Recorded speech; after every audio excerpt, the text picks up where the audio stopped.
Hello everyone, I am the storyteller and I am here to help you today. I know you use this video to fall asleep, so before that, like the video and subscribe to the channel. Also, where are you from and what time are you watching? Now get comfortable and relax. The emergency light's crimson pulse painted the basement walls in intervals of blood and shadow, each flash accompanied by something that shouldn't exist. The distant echo of children's laughter drifting up from the renovated community center's depths. I'd been hired to watch this place for 3 weeks now, and every night brought the same unsettling ritual. The light would flicker, and somewhere in the maze of scaffolding below, invisible children would giggle. At least that's what I told myself they were. Invisible children. The alternative explanations felt far worse. The community center had been built in 1962, a squat brick monument to post-war optimism that had served the neighborhood for 40 years before budget cuts shuttered it permanently. Now, some nonprofit with deep pockets was breathing life back into the old building, and they needed someone to keep the copper thieves and vagrants away while the contractors weren't around. The pay was decent enough for what seemed like easy work. Sit in a folding chair, walk the perimeter every hour, make sure nobody stole anything that wasn't nailed down.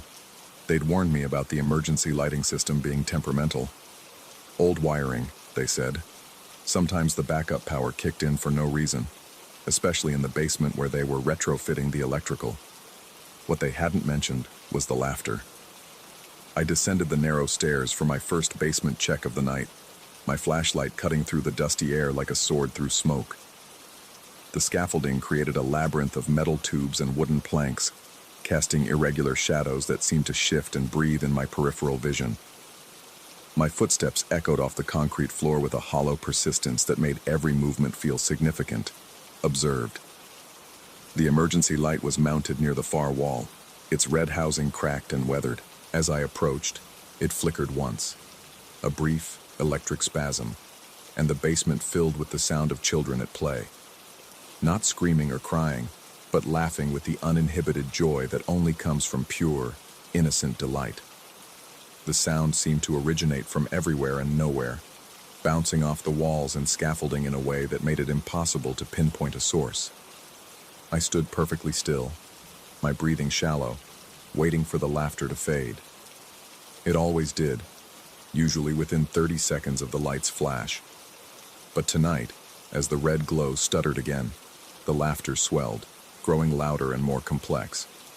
Not just one voice, but several, overlapping in harmonies that raised the hair on my neck. My radio crackled to life, startling me so violently that I nearly dropped my flashlight. The security company's dispatcher was doing his hourly check-in, his voice distorted by static. Unit 7, status report. I pressed the talk button with a thumb that felt disconnected from my hand. All clear. Just doing the basement walkthrough. Copy that. Everything normal down there? I glanced around the empty space, scaffolding casting skeletal shadows in every direction. The laughter had stopped the moment the radio activated, leaving only the building's natural sounds, the settling of old wood, the distant hum of HVAC equipment, the subtle whisper of air moving through the vents. Yeah, I said. Normal. But normal was becoming a relative term. I finished my circuit of the basement and climbed back to the main floor, where I'd set up my station near the front entrance.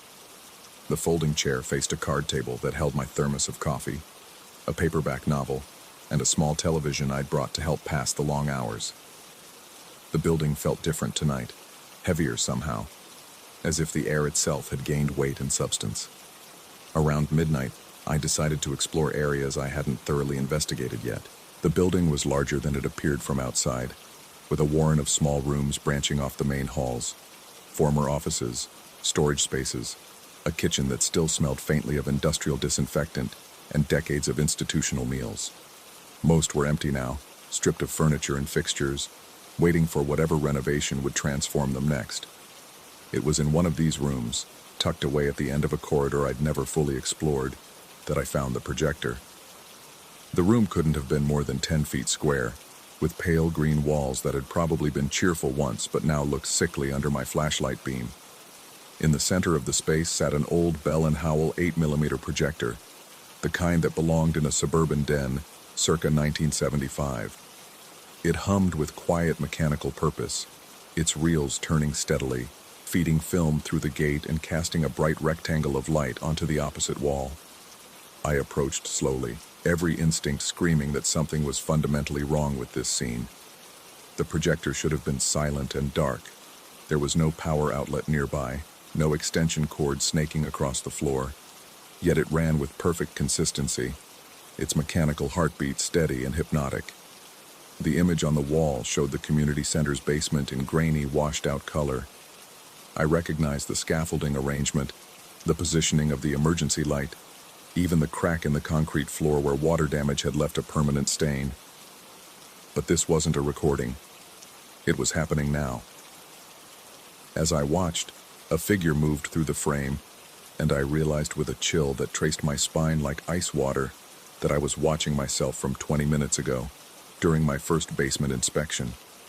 The film showed my descent down the stairs, my cautious navigation through the scaffolding, my approach to the emergency light.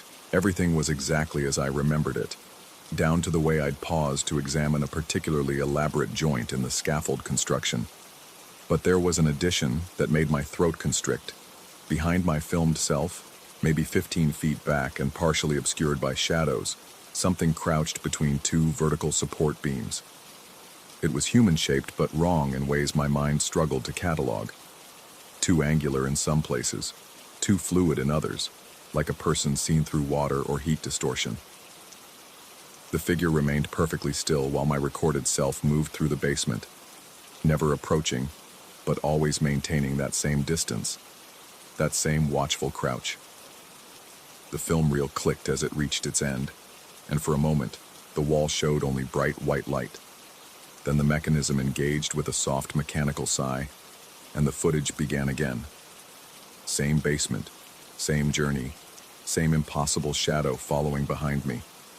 I backed away from the projector until my shoulders hit the wall. The logical part of my mind cycled through explanations. Pre-recorded footage, trick photography, some elaborate prank orchestrated by the renovation crew. But none of these explanations addressed the fundamental impossibility of what I was seeing. Film of events that had happened less than an hour ago, captured by equipment that couldn't possibly have been in the basement with me. The radio on my belt squawked again. This time, the dispatcher's voice sounded distant and hollow, as if transmitted through water. Unit 7, we're showing some irregularities in your patrol pattern. Everything okay? I fumbled for the radio, my hands shaking badly enough that I nearly dropped it. I'm fine, just investigating something. Copy. Maintain standard patrol intervals. The transmission ended with a burst of static that sounded almost like laughter. Not the innocent giggling from the basement, but something older and more knowing. I forced myself to look at the projector again. The film was still running, still showing my basement exploration, still featuring that crouched figure that somehow managed to remain just outside my peripheral vision, even though I was watching it directly. But now there was something new. The figure's head had turned slightly, and I could see the suggestion of a face. Not features exactly, but the impression of eyes that reflected the emergency light's red glow. Every rational thought in my head told me to leave. Walk out of this room, out of this building, get in my car, and drive until the sun came up. But I couldn't move. The film held me transfixed, each repetition revealing new details I'd missed before. The way the figure's shadow fell at an angle that defied the basement's lighting. The way its outline seemed to shimmer and shift between frames. The way it appeared to be watching not just my recorded self, but somehow looking directly at me through the projector's lens. I finally managed to tear my gaze away and stumble toward the door, but stopped when I heard footsteps in the hallway outside. Slow, deliberate steps that matched the rhythm of someone being very careful not to be heard. The sound grew closer, then paused directly outside the room where I stood frozen. The footsteps resumed, moving away down the corridor, and I realized they were heading toward the basement stairs. I crept to the doorway and peered out. The hallway stretched empty in both directions, illuminated by a few scattered emergency lights that created pools of red radiance in the darkness. But as I watched, one of those lights began to flicker with the same irregular pattern I'd noticed in the basement, and somewhere below me, children's laughter began to echo up through the building's bones. The film projector continued its mechanical whisper behind me, casting its impossible footage onto walls that suddenly felt far too close. I stepped into the hallway, drawn by a compulsion I couldn't name toward the basement stairs. Each step felt like walking through thick honey, my movements slow and deliberate despite the growing urgency in my chest.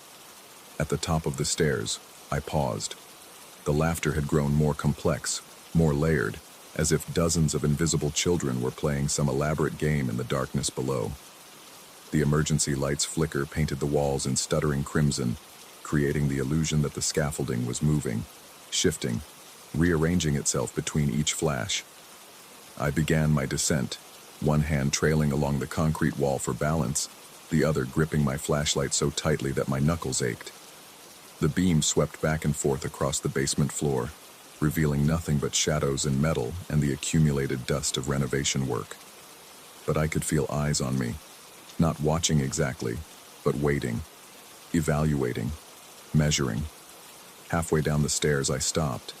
There, in the exact spot where the film had shown that crouched figure, something waited between the scaffolding supports, not moving, not breathing, just existing in a way that made the air around it feel thicker, heavier.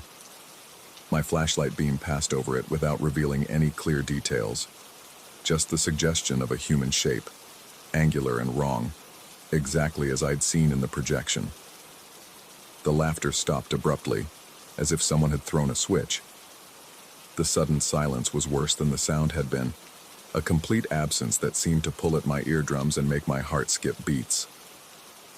The emergency light flickered one final time, casting everything in that familiar red glow, and in that brief illumination, I saw the figure clearly. It was crouched exactly as the film had shown, but now its head was turned toward me, and where a face should have been, there was only smooth darkness punctuated by 2 points of reflected light. Not eyes exactly, but something that served the same function. Something that had been watching me for weeks, maybe longer, waiting for this moment when I would finally see it as clearly as it had always seen me. The light died, plunging the basement into complete darkness. In the black silence that followed, I heard the soft scrape of movement, not footsteps, but something sliding across the concrete floor with patient, inexorable purpose. Getting closer. My radio crackled one final time, the dispatcher's voice now barely recognizable through layers of static. Unit 7, position, do you copy? I tried to respond, tried to call for help, but my throat had closed completely. The sliding sound grew closer, accompanied now by something else. A mechanical clicking that I slowly realized was identical to the sound of film advancing through a projector gate. Frame by frame, moment by moment. Reality flickering between existence and void in precise measured intervals. The emergency light's housing creaked somewhere in the darkness above me, a sound like old bones settling. In that creak, I thought I heard laughter again. Not children this time, but something older and infinitely more patient. Something that had been waiting in this basement for a very long time, documenting and cataloging and preparing for this exact moment when the film would finally match the reality, when the watcher would finally meet the watched. I raised my flashlight with hands that no longer felt entirely under my control, knowing that whatever I illuminated in the next few seconds would change everything I thought I understood about the nature of observation, documentation, and the terrible persistence of things that exist just outside the frame of normal perception. The beam cut through the darkness, and there was nothing there. Just scaffolding and shadows and the accumulated dust of renovations that might never be completed. The basement was empty, silent, normal in every conceivable way. But as I stood there, breathing hard and questioning everything I thought I'd experienced, I noticed something that made my blood turn to ice water in my veins. There, in the dust at my feet, was a perfect trail of disturbance. Not footprints exactly, but the clear evidence of something having moved across the floor in a straight line from the scaffolding to where I now stood. The trail ended directly beneath my feet, as if whatever had made it had simply merged with my position. I looked up toward the emergency light, and it winked once. A brief, knowing flash that painted everything red, for just long enough to see my own shadow stretched across the wall behind me. But the shadow was wrong. It showed not one figure but two. Myself, and something crouched directly behind me, so close that I should have been able to feel its breath on my neck. I spun around, but found only empty air, and the settling darkness of a basement that might have been perfectly normal, or might have been something else entirely. The distinction no longer seemed particularly important. Somewhere above me, film continued to run through an impossible projector, documenting moments that existed in the space between reality and memory, between observation and experience. And I understood, with the kind of certainty that bypasses rational thought entirely, that I would never again be able to move through any space without wondering what might be crouched just outside my peripheral vision, waiting patiently for the moment when the film would finally catch up to the truth. The emergency light flickered one last time, and in the darkness that followed, I thought I heard the soft mechanical whisper of a projector somewhere very close, documenting this moment for an audience I would never see but could no longer deny was always watching. Story 2. The Hillcrest Sanatorium had been sealed for 37 years, but the air inside still tasted of antiseptic and desperation. I adjusted the shoulder strap of my equipment bag and pressed my palm against the cold metal of the DAT recorder, feeling its familiar weight like a talisman against the oppressive quiet that seemed to press against my eardrums. Professor Henley's auditory archaeology project sounded ridiculous when he'd first pitched it to our graduate program. The idea that abandoned buildings retained acoustic impressions of their past, echoes waiting to be captured by sensitive equipment. But the grant money was real enough, and I needed the research credits. Now, standing in the main corridor with dust motes dancing in shafts of amber light filtering through boarded windows, the concept didn't seem quite so absurd. The hallway stretched ahead of me like a throat, lined with doorways that gaped open into darkness. My footsteps echoed despite my attempts to walk quietly, the sound bouncing off water-stained walls and cracked linoleum. The building's silence wasn't peaceful. It was hungry, expectant, as if it had been waiting decades for someone to finally listen. I pulled out my field notebook and sketched the layout, noting the temperature readings and ambient sound levels. The DAT recorder's LED display showed perfect capture quality, its sensitive microphone picking up every whisper of settling wood and distant water drip. According to the building plans, this floor had housed the long-term psychiatric patients. Their rooms were smaller than the medical wards below, with reinforced doors and narrow windows set too high to reach. The first room I entered had been stripped bare except for an iron bed frame bolted to the floor, paint peeled from the walls in long strips, revealing layers of institutional green beneath institutional white. I positioned the microphone toward the corner where shadows gathered thickest and pressed record. Static filled my headphones for the first few minutes, the natural white noise of old buildings breathing. But then, barely audible beneath the electronic hiss, I heard something else. A voice, so faint it might have been my imagination, whispered words I couldn't quite make out. I rewound the recording and played it back, adjusting the gain. The voice was clearer now, raspy and strained, speaking in a rhythm I recognized but couldn't place. The words themselves remained unclear, dissolving into static whenever I tried to focus on them. I made notes about the anomaly and moved to the next room. The pattern repeated itself. Silence, then static, then that hoarse whisper threading through the electronic noise like smoke through water. By the fourth room, I was certain the voice was consistent, speaking in the same measured cadence each time. I increased the recording sensitivity and held my breath, straining to understand what it was saying. Tuesday, October 15th. Couldn't sleep again last night. The dreams are getting worse, more vivid. I keep seeing the old house on Maple Street, the one with the green shutters. My blood turned to ice water in my veins. Those were my words. From my personal journal, the one I kept locked in the glove compartment of my car parked outside the sanatorium gates. I'd written that exact entry 3 weeks ago, on a Tuesday when insomnia had driven me to document the recurring nightmares that had been plaguing me since childhood. I jerked the headphones off, my heart hammering against my ribs. The recording was still running.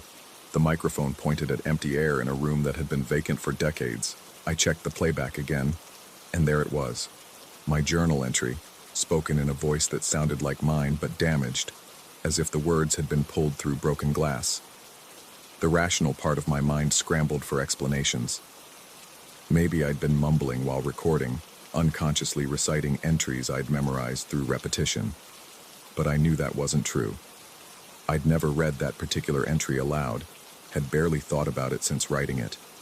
And the voice, it was mine, but wrong somehow, older and more weathered than it should have been. I stumbled into the hallway, my equipment bag bouncing against my hip. The sanatorium felt different now, less empty and more watchful. The shadows seemed to shift when I wasn't looking directly at them, and every sound I made was answered by an echo that took just a fraction too long to return. My hand shook as I pulled out my cell phone to call Professor Henley, but the signal bars showed empty. The building's metal framework and thick walls created a dead zone, cutting me off from the outside world. I was alone with whatever force was speaking my most private thoughts back to me through decades-old silence. The next room yielded another entry.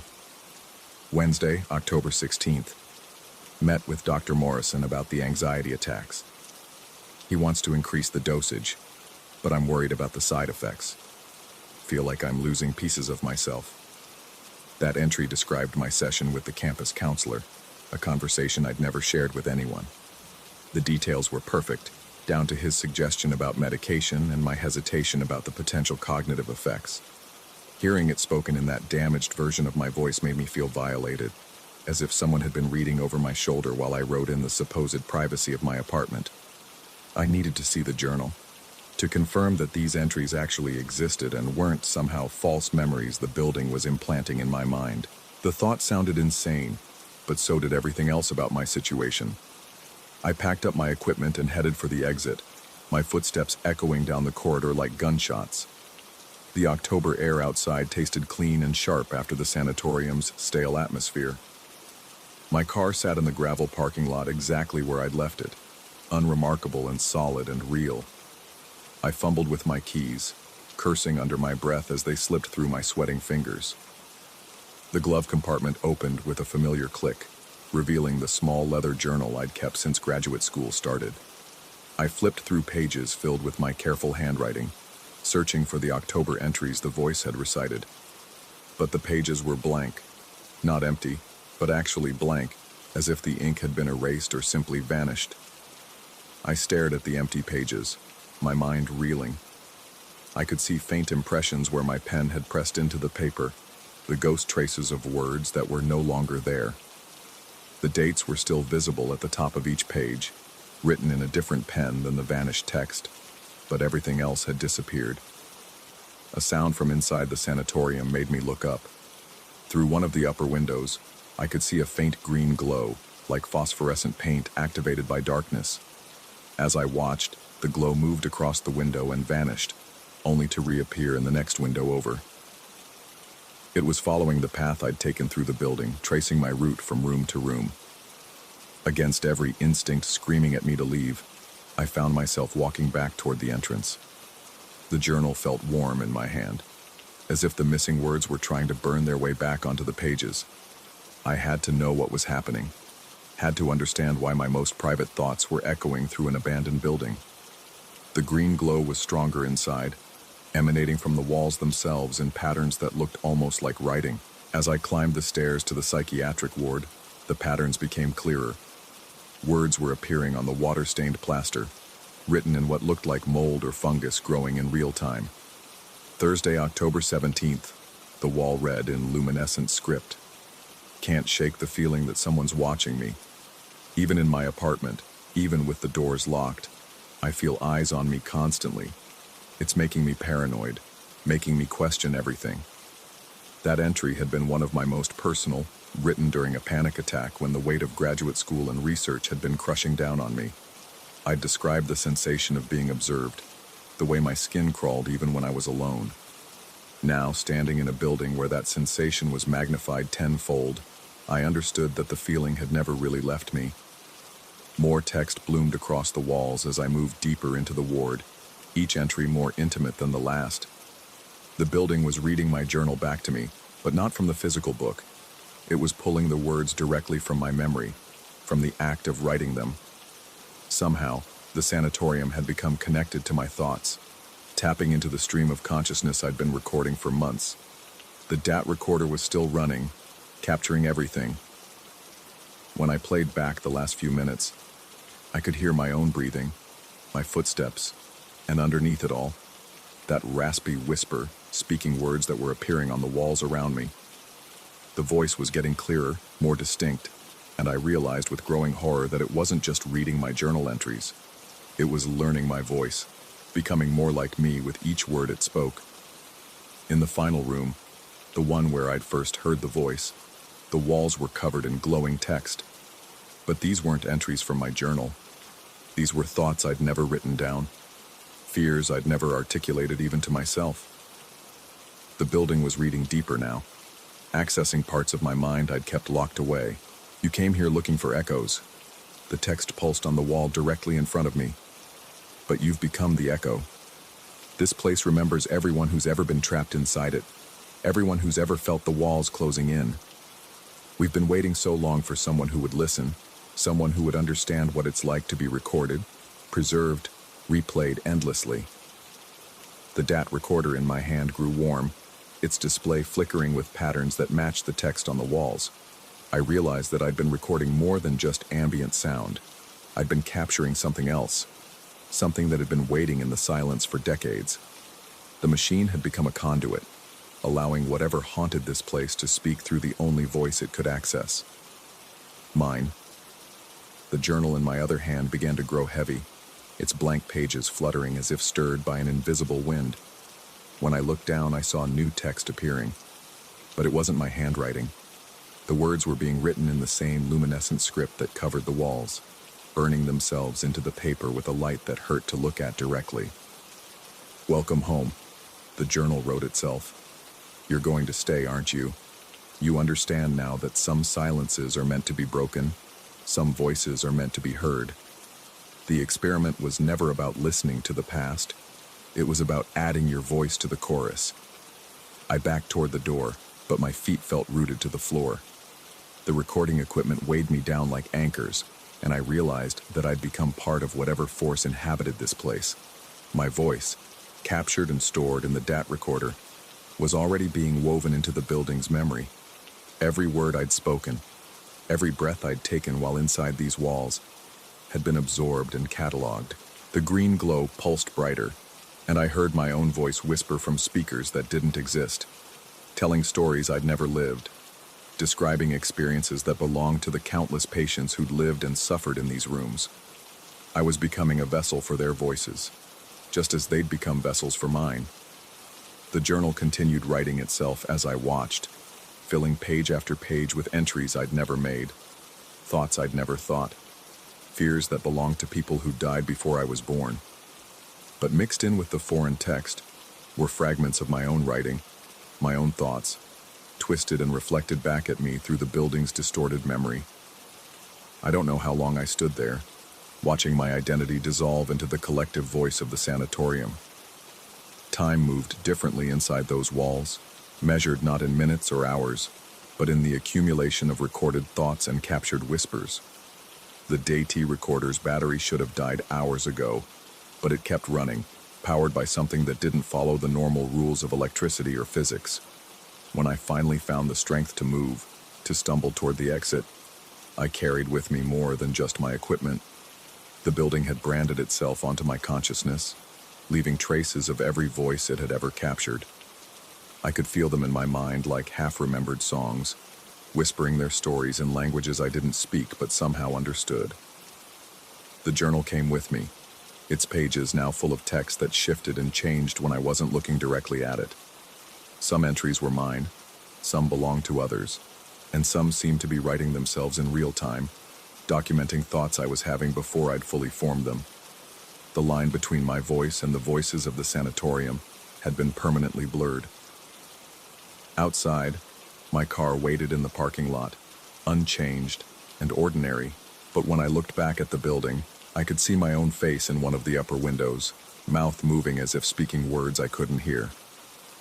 The figure waved at me, and I felt my own hand rise in response, though I hadn't consciously decided to wave back.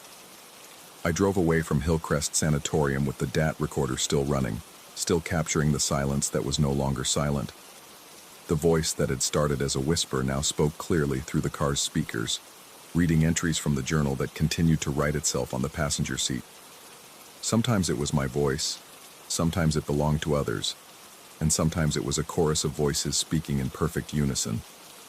Professor Henley's auditory archaeology project had been a success, but not in the way he'd intended.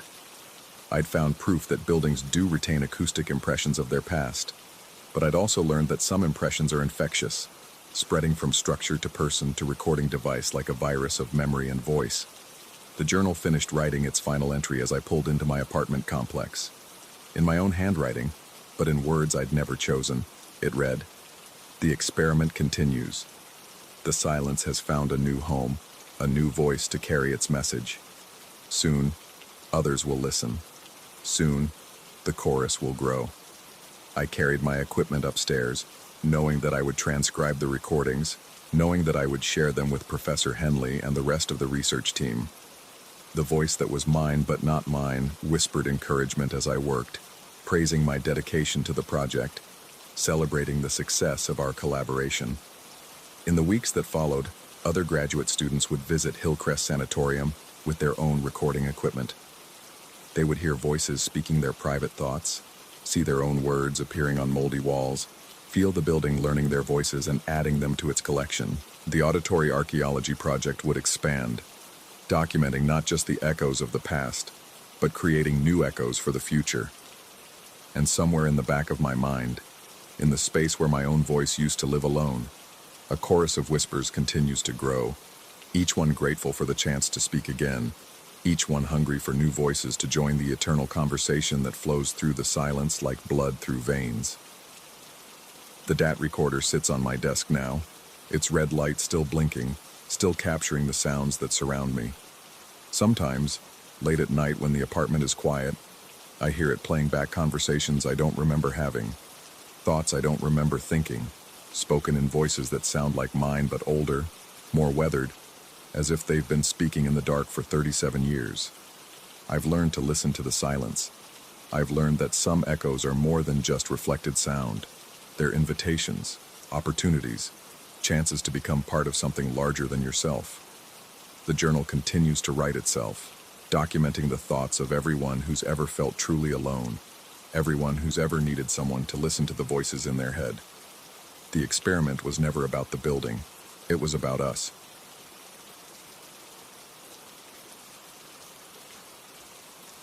Story 3.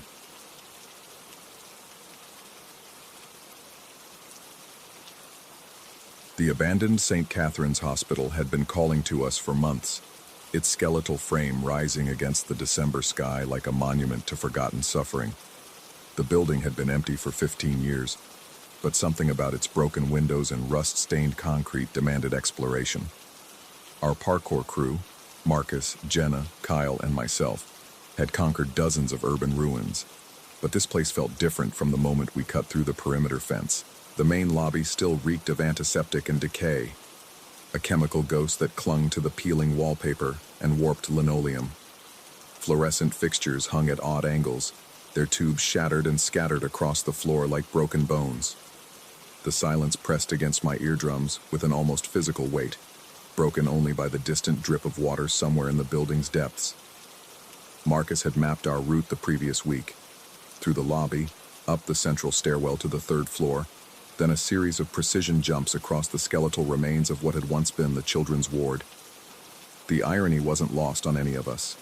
A place once dedicated to healing now served as our playground, its deterioration transformed into obstacles and challenges. The first 2 floors passed without incident. My muscles found their rhythm quickly, the familiar burn of exertion washing away the strange unease that had settled over me since we'd entered. Jenna moved with her usual cat-like grace, Kyle attacked each obstacle with brute force, and Marcus documented everything with his helmet cam, already planning our next YouTube upload. It was on the approach to the third floor that things began to change. The stairwell's metal handrail felt wrong beneath my palm, not just cold, but actively drawing heat from my skin. At first, I attributed it to the building's lack of heating and the December chill seeping through broken windows. But as we climbed higher, the metal grew progressively colder, until touching it became genuinely uncomfortable. That's when I noticed the condensation. Tiny droplets of water had begun forming along the rail's surface, beating and rolling downward in perfect measured intervals. The phenomenon made no sense. The air was dry, almost brittle, and certainly not humid enough to cause such pronounced condensation. Yet the water continued to appear, each drop perfectly spherical and impossibly cold. Kyle mentioned it first, shaking his hand after gripping the rail. The others acknowledged the strangeness but pressed on. We'd encountered weird atmospheric conditions in abandoned buildings before. Old heating systems, trapped moisture, temperature differentials between floors. There were always explanations. But as we reached the third floor landing, the droplets falling from the handrail began to take on patterns. I stopped first, crouching beside a small puddle that had formed near the stairwell door. The water wasn't spreading randomly across the cracked tile floor. Instead, it seemed to be following deliberate paths, creating shapes that looked almost intentional. The others gathered around, their breathing visible in the suddenly frigid air. Jenna pointed out what we all saw but hesitated to acknowledge. The water was forming symbols, not random splashes or natural flow patterns, but deliberate markings that resembled ancient script or runes. Marcus suggested we document everything before moving on, but as he reached for his phone, the water droplets began falling faster. The condensation along the handrail had become a steady stream, and each drop that struck the floor added to the growing array of symbols. The patterns were becoming more complex, interconnected, almost like a language we couldn't read, but somehow understood conveyed something urgent. That's when Kyle suggested we leave. The practical part of my mind agreed immediately. We'd explored dozens of abandoned buildings, and we all knew the first rule. When something feels wrong, trust that instinct. But as the others began gathering their gear, I found myself drawn to one of the larger puddles near the stairwell's base. My reflection stared back at me from the dark water, but something was off about it. The image seemed slightly ahead of my movements, as if it were predicting rather than mirroring my actions. I tilted my head to the left, and my reflection completed the motion a fraction of a second before I did. The others were already heading back toward the second floor, their voices echoing in the stairwell as they discussed the strange condensation and agreed it was time to find a different route or abandon the session entirely. I should have followed them. Every rational thought in my head screamed at me to leave with my team, to get out of the building and never look back. Instead, I found myself leaning closer to the puddle. My reflection was definitely moving independently now, not just preceding my actions but performing entirely different movements. While I remained crouched and still, my reflection stood up, turned toward what would have been the third floor landing, and began walking. I felt a compulsion, not quite physical, but undeniably real, to mirror the reflection's movements.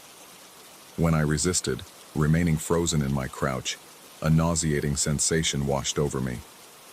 The world seemed to tilt, my vision blurred, and for a terrifying moment, I felt as if I were falling despite being firmly planted on solid ground.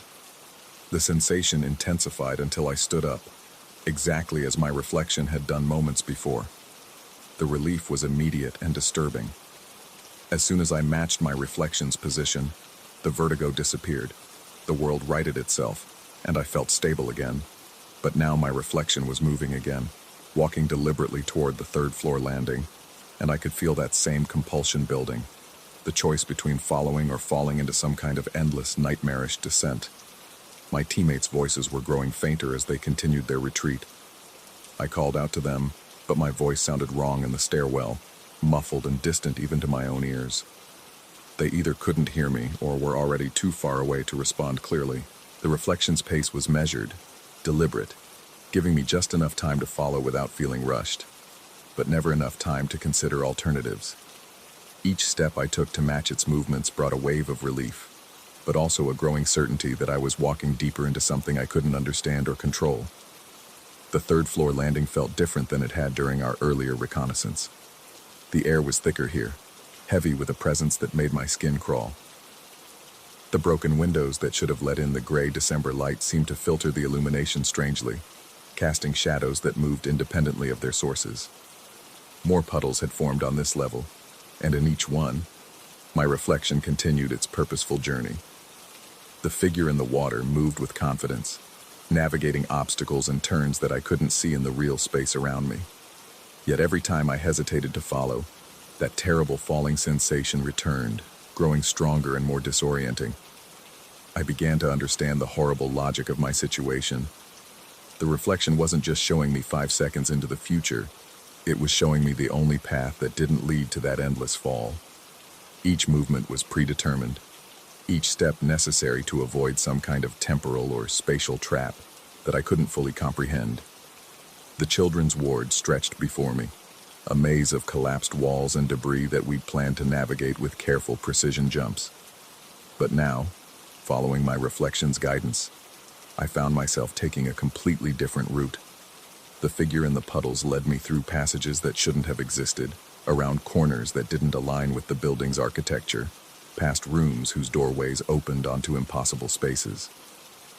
Time became elastic. I couldn't tell if I'd been following the reflection for minutes or hours. My phone had no signal, and when I tried to check the time, the screen displayed meaningless symbols that hurt to look at directly. The cold was seeping into my bones, but I no longer felt entirely connected to my physical body. I was following, observing, trapped in a loop of movement that felt both voluntary and completely beyond my control. The reflection began leading me in circles, or what I thought were circles, until I realized that each loop was subtly different. We were spiraling inward, approaching something at the center of the ward that I couldn't see directly but could sense watching me. The runes on the floor had become more elaborate, forming interconnected patterns that seemed to pulse with their own internal logic. Other reflections began appearing in the puddles, not just my own, but figures I didn't recognize, all moving with the same purposeful determination. Some wore modern clothing, others seemed dressed from different eras entirely.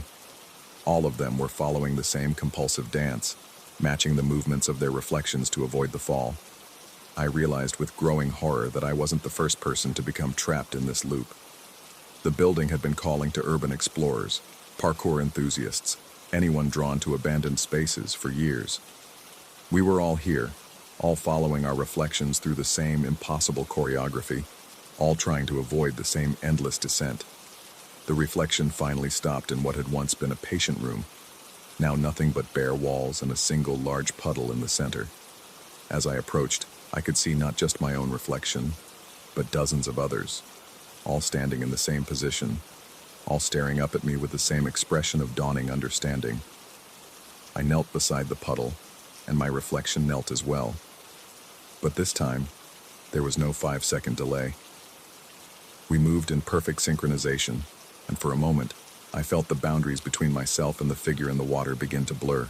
The reflection reached out its hand, and I found myself reaching down toward the water's surface. Our fingertips were about to touch when I heard voices echoing through the building.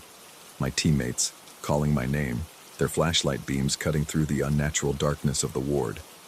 The spell, or whatever it was, wavered. I jerked my hand back from the water, and immediately felt that terrible falling sensation return with overwhelming force. But this time, instead of matching my reflection's movements, I chose to fall. The world tilted, spun, and I felt myself dropping through layers of reality that shouldn't have existed. But as I fell, I could hear my teammates getting closer, their voices growing stronger, more real than anything I'd experienced since entering the stairwell. I crashed back into normal awareness to find myself lying on the cold tile floor of the children's ward, Kyle and Marcus hauling me to my feet while Jenna checked for injuries. They told me I'd been missing for 20 minutes, that they'd searched the entire second floor before thinking to look for me up here. They found me standing motionless in the center of an empty room, staring down at a small puddle of stagnant water, completely unresponsive to their calls. I tried to explain what had happened, but the words felt wrong in my mouth. too inadequate to convey the reality of the experience. They attributed my disorientation to hypothermia or some kind of panic attack brought on by the building's oppressive atmosphere. We left immediately, and I didn't argue. But as we descended the stairwell, I caught glimpses of my reflection in the remaining puddles, and it was still moving 5 seconds ahead of me, still trying to lead me back to that room, back to the moment when our fingertips would touch and the boundaries would finally dissolve completely.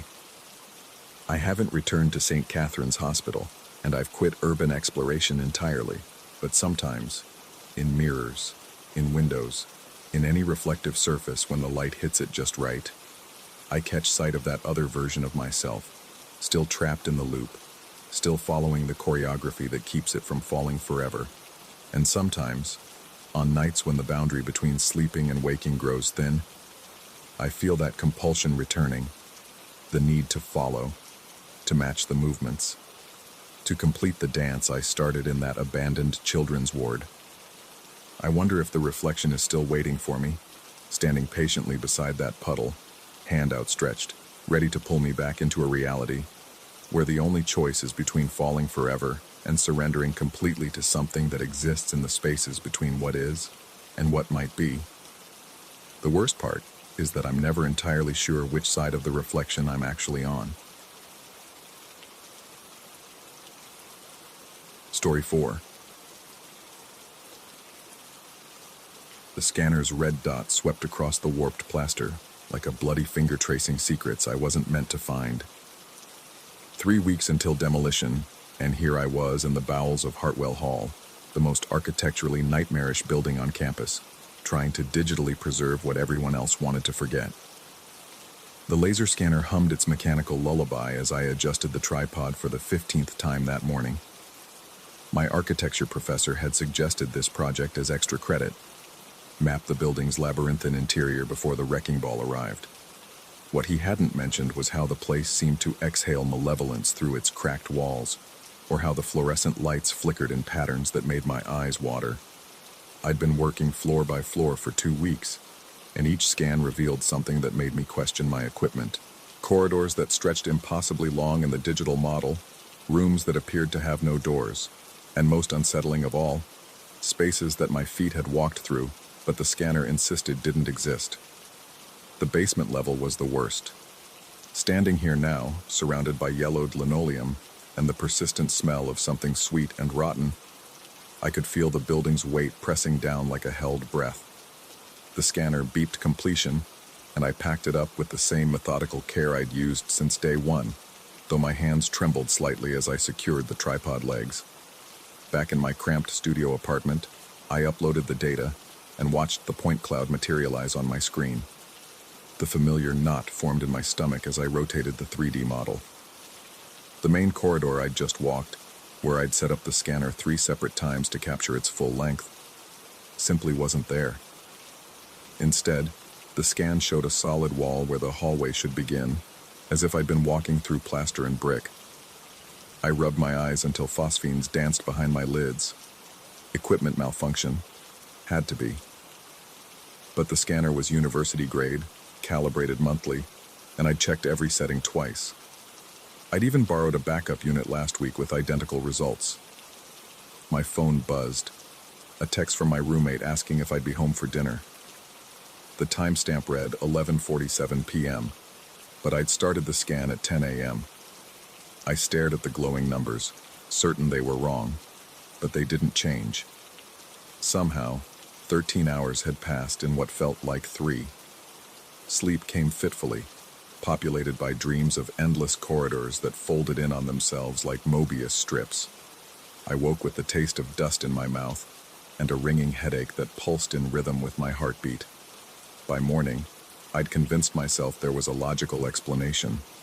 Old buildings were notorious for electromagnetic interference. The wiring in Hartwell probably hadn't been updated since the Eisenhower administration. That would explain the scanning errors, even the time loss. Maybe the display on my phone had glitched. I returned to the basement with grim determination and a new scanning strategy. This time, I'd map smaller sections, overlapping each scan to ensure complete coverage. The building seemed quieter today. the usual groaning of old pipes and settling foundations muted to barely audible whispers. I set up in the main corridor again, the one that didn't exist according to my data. The walls here were painted institutional green, a color that seemed to absorb light rather than reflect it. Decades of students had left their mark: carved initials, faded graffiti, the occasional phone number written in ballpoint pen. I ran my fingers along the plaster, feeling the accumulated grime and the subtle texture of paint layered over paint. The scan progressed normally until I reached what should have been the junction with the east wing. There, painted directly onto the wall in the same institutional green, was a door. Not a door frame, not a doorway that had been sealed, but a painted door, complete with a brass knob that gleamed as if recently polished. I laughed out loud, the sound echoing strangely in the narrow space.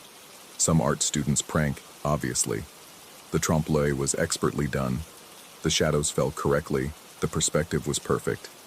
Even the wood grain looked real enough to touch. So I did. The brass knob was warm under my palm and turned with a soft click that seemed to resonate through the building's skeleton. The painted door swung inward on silent hinges, revealing another corridor that stretched into darkness beyond my flashlight's reach. I stepped back, my rational mind cataloging impossibilities. The building's blueprints were burned into my memory from weeks of study. There was nothing behind that wall except the building's eastern foundation, but the corridor was undeniably there, and a current of air moved through it, carrying scents of old wood and something else, something organic and slightly sweet. My phone's flashlight beam penetrated maybe 20 feet before the darkness swallowed it completely.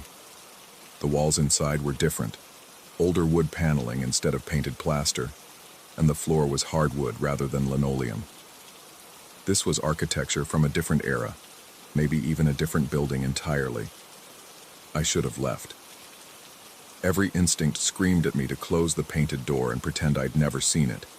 Instead, I stepped across the threshold. The temperature dropped 10 degrees. My breath misted in the beam of my flashlight, and somewhere in the distance, I heard the sound of footsteps, not echoing, but muffled, as if someone was walking on carpet far ahead of me. The corridor stretched further than it should have, further than the building's footprint could possibly contain. I counted my steps. 50, 100, 200. At 300 steps, I stopped and turned around. Behind me, the painted door was a distant rectangle of green light, impossibly far away.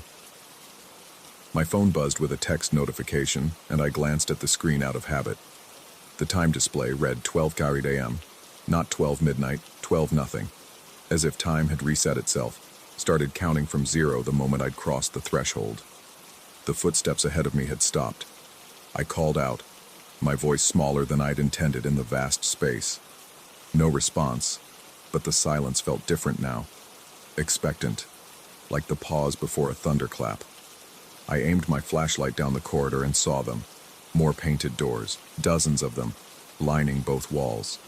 Some were ajar, revealing glimpses of spaces that couldn't exist. A library with shelves that stretched up beyond sight. A classroom where the chalkboard writhed with equations that hurt to look at. A bathroom where the mirror showed no reflection at all. Behind one partially open door, I glimpsed what looked like my own dorm room, but wrong somehow. The furniture arranged differently, posters of bands I'd never heard of on the walls. Through another, I saw the architecture studio where I'd spent countless hours, but it was occupied by students I didn't recognize, all of them working in perfect silence on identical projects. I tried to photograph one of the doors with my phone, but the image that appeared on the screen showed only a blank wall. When I looked up from the device, the door I'd been photographing was closed, though I hadn't heard it move. The corridor began to curve, a gentle arc that shouldn't have been possible given the building's rectangular layout. With each step, the painted doors became more numerous, more elaborate. Some had brass nameplates with names I almost recognized. Professors who'd left the university years ago, students who'd graduated before I was born. Others bore symbols that seemed familiar but wrong, like half-remembered dreams. I came to a door marked with my own name. The brass plate was tarnished with age, as if it had been there for decades. Below my name, in smaller letters, was a date. Tomorrow's date, followed by the words, final scan. My hand moved toward the knob without conscious direction. The metal was ice cold, and when I turned it, the door opened onto a room I recognized and feared. It was this basement corridor, but seen from above, as if I were looking down through the ceiling. A figure stood in the hallway below, scanning the walls with a device I recognized as my laser scanner. The figure looked up suddenly, and I saw my own face staring back with an expression of dawning horror. I slammed the door and ran. The corridor stretched endlessly ahead, but somehow I was back at the painted door almost immediately, bursting through into the familiar green hallway of Hartwell's basement. I spun around to close the door behind me, but there was only wall, institutional green plaster, unmarked by paint or portal. My phone showed the correct time now, though I couldn't remember what it had been before. The laser scanner sat where I'd left it, its display indicating a successful capture. But when I looked at the data later, the scan showed something impossible. The corridor I'd walked through was there in perfect detail, but it was marked as being 3 floors below the basement, in space that would have been solid Earth. I finished my project the next day, submitting a digital model that showed Hartwell Hall as a perfectly normal building with no architectural anomalies. My professor praised the work's accuracy and attention to detail. He made no mention of the impossible spaces the scanner had somehow captured, the corridors that couldn't exist. The building was demolished on schedule. I watched from across the quad as the wrecking ball reduced Hartwell Hall to rubble and dust. But sometimes, late at night when I'm working on other projects, I find myself scanning through the 3D model I created. In the basement level, if I know exactly where to look, I can still see the painted door. And if I enhance the point cloud resolution enough, I can make out the faint outlines of the corridor beyond. The corridor is always empty in the scans, but the data indicates that something was moving through it. Something that cast no shadow and reflected no laser light, but left traces in the electromagnetic noise of the scanner's sensors. Sometimes I think about loading up the model and following that corridor to its end, seeing what lies beyond the painted doors. But I never do, because deep down, I know that some spaces aren't meant to be mapped, and some doors aren't meant to be opened, even in dreams, especially in dreams. The strangest part isn't that I found something impossible in that basement. The strangest part is that according to every record I can find, Hartwell Hall was demolished 3 years before I started attending the university. The building I spent weeks scanning, the corridors I walked through, the painted door I opened, none of it should have existed. But I have the scans. I have the data. And sometimes when the campus is quiet and the light hits the quad just right, I can see the shadow of a building that isn't there anymore, and never was. Story 5. The water droplets had been falling for 3 days straight, each one hitting the concrete with a sound like chalk breaking against a blackboard. I'd been hired to fix the leaks beneath Jefferson High's gymnasium, a job that should have taken 2 hours maximum. Now, standing in the maintenance tunnels with my flashlight cutting through air thick enough to taste, I wondered if I'd ever find my way back to natural light. The first thing I noticed wasn't the dampness or the oppressive weight of the building above me. It was the smell, that distinctive blend of chalk dust and floor wax that every school carries in its bones. But down here, 30 feet below the gymnasium floor, it felt wrong. Invasive, like breathing in someone else's memories. I'd entered through the access hatch behind the building, following the maintenance supervisor's hastily drawn map. The tunnels formed a grid beneath the school, designed for easy access to plumbing and electrical systems. What the map hadn't shown were the additional passages, narrow corridors that branched off at odd angles, disappearing into darkness that my flashlight couldn't penetrate. The leak was supposed to be in section C4 according to the work order, but every emergency arrow I passed pointed in directions that made no sense, leading me deeper into the labyrinth of concrete and shadow. I'd been down here for 6 hours, and my sense of direction had abandoned me completely. That's when I first saw it happen. A drop of water fell from somewhere in the darkness above, landing on the smooth concrete floor with that familiar chalk snap sound.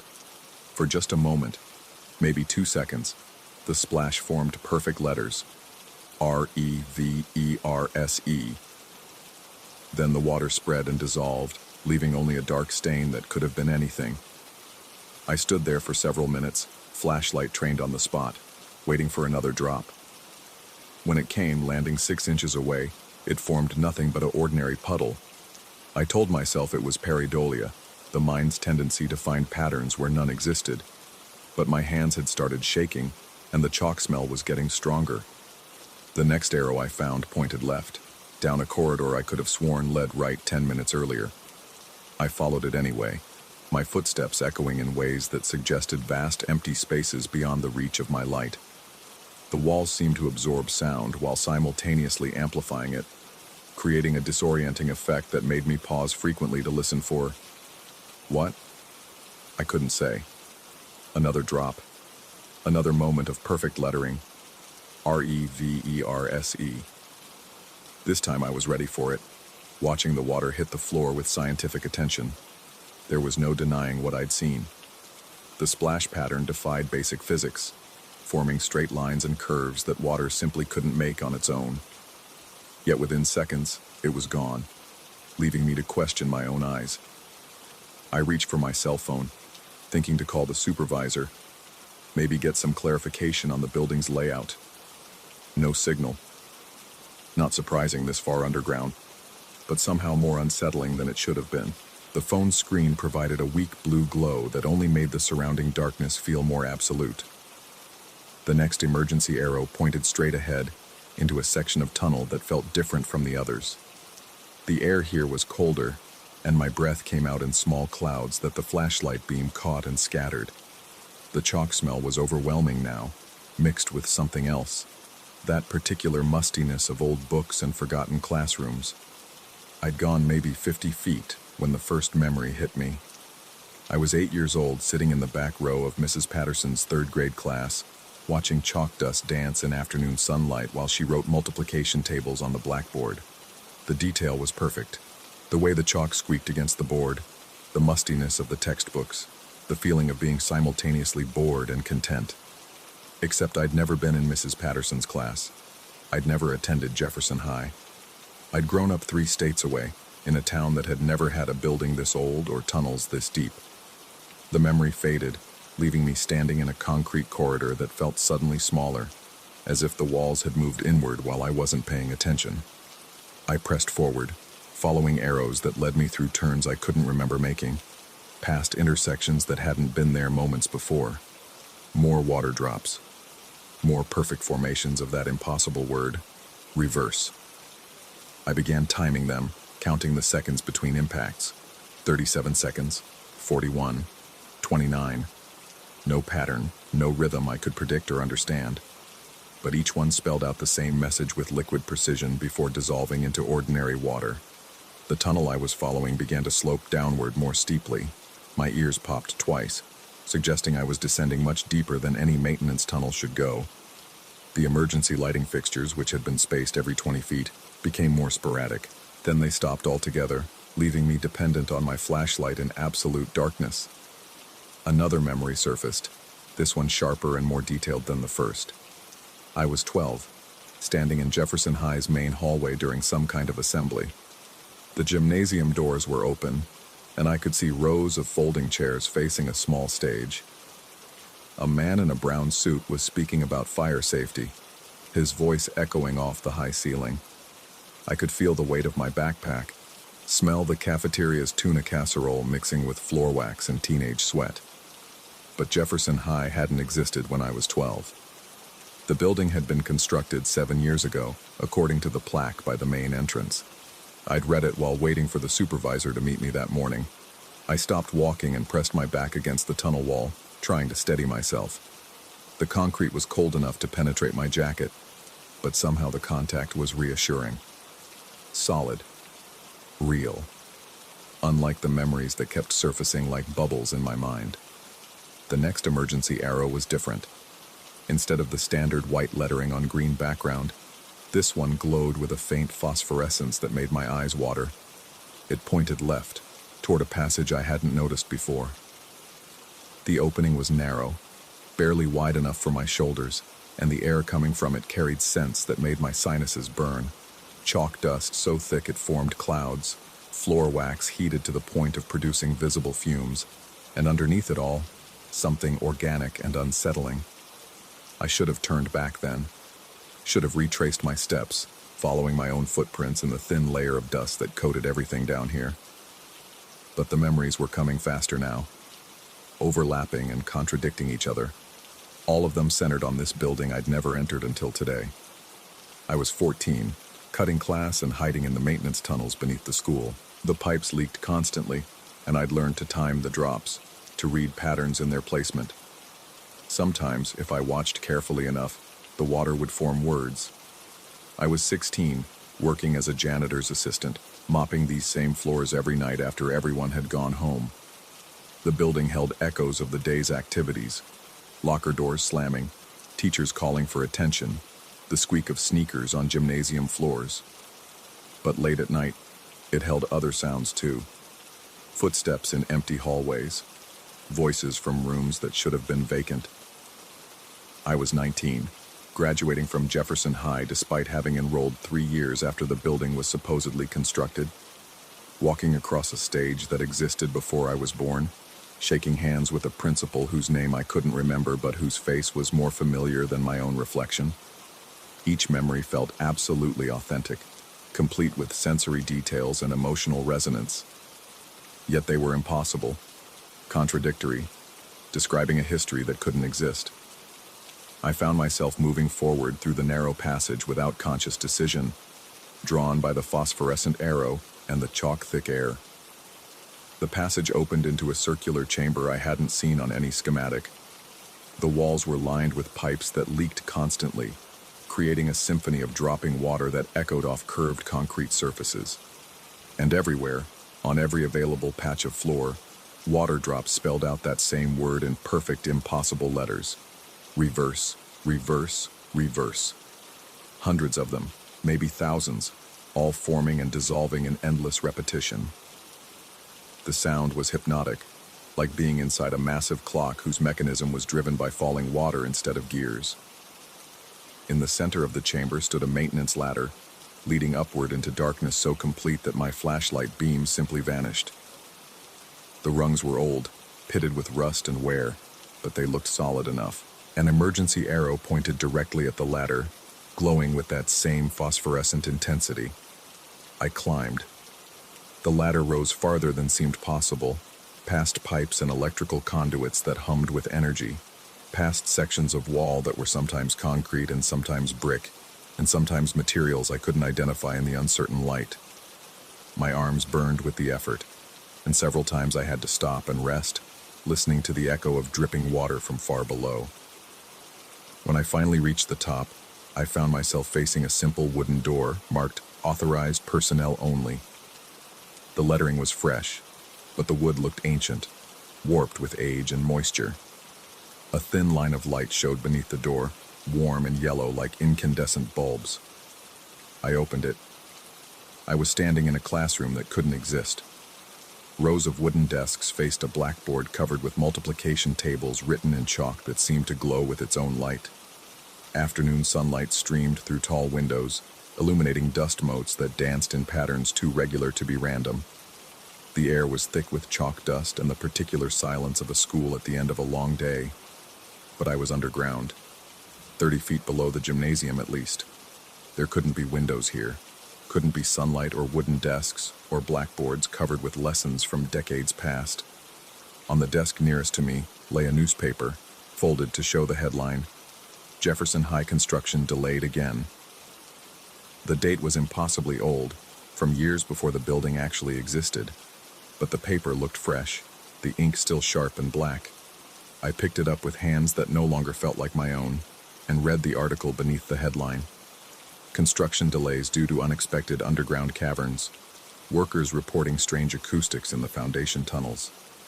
Several instances of equipment malfunction, always involving water-based systems. The project supervisor quoted as saying the site seemed to resist development. The article continued on an inside page, but when I tried to turn to it, the paper crumbled in my hands like something that had been waiting decades for someone to touch it. That's when I heard the footsteps. Not from the tunnel I'd climbed through, but from somewhere else in the building. If building was the right word for whatever this place had become. Steady, measured steps moving through corridors that couldn't exist, getting closer to wherever I was. I moved to the window and looked out at a view that defied every law of physics and architecture I understood.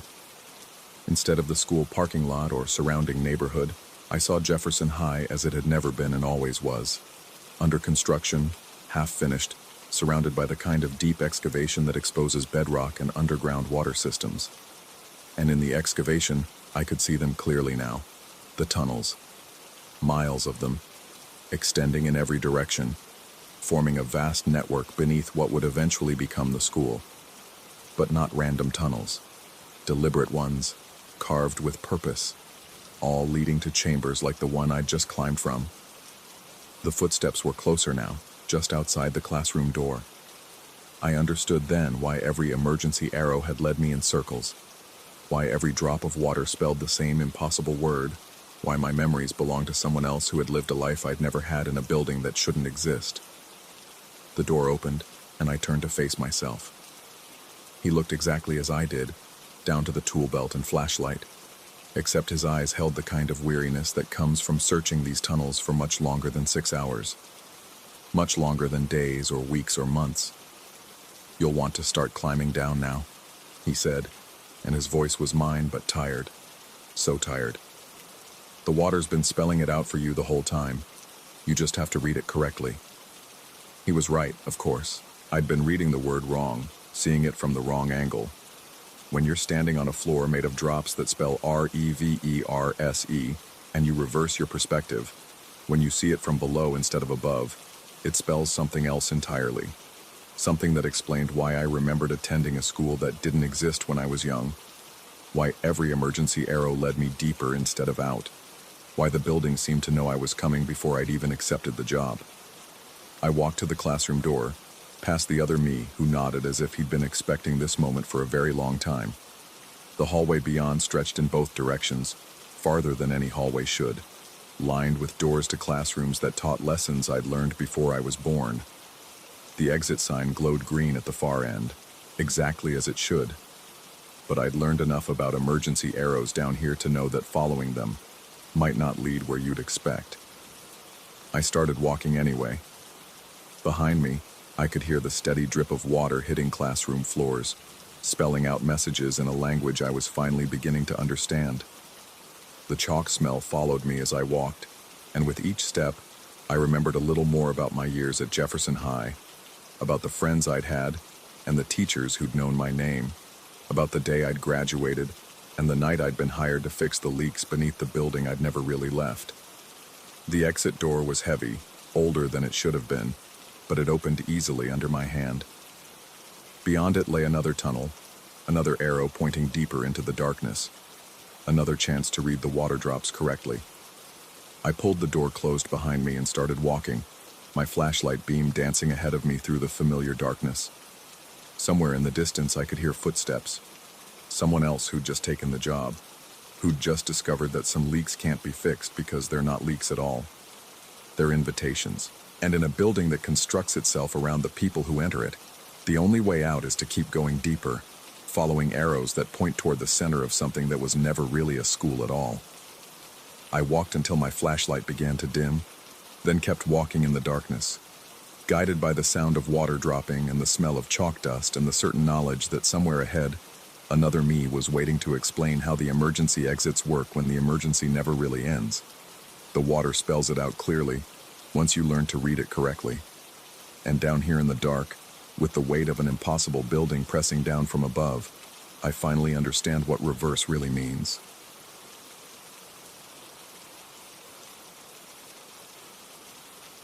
Story 6.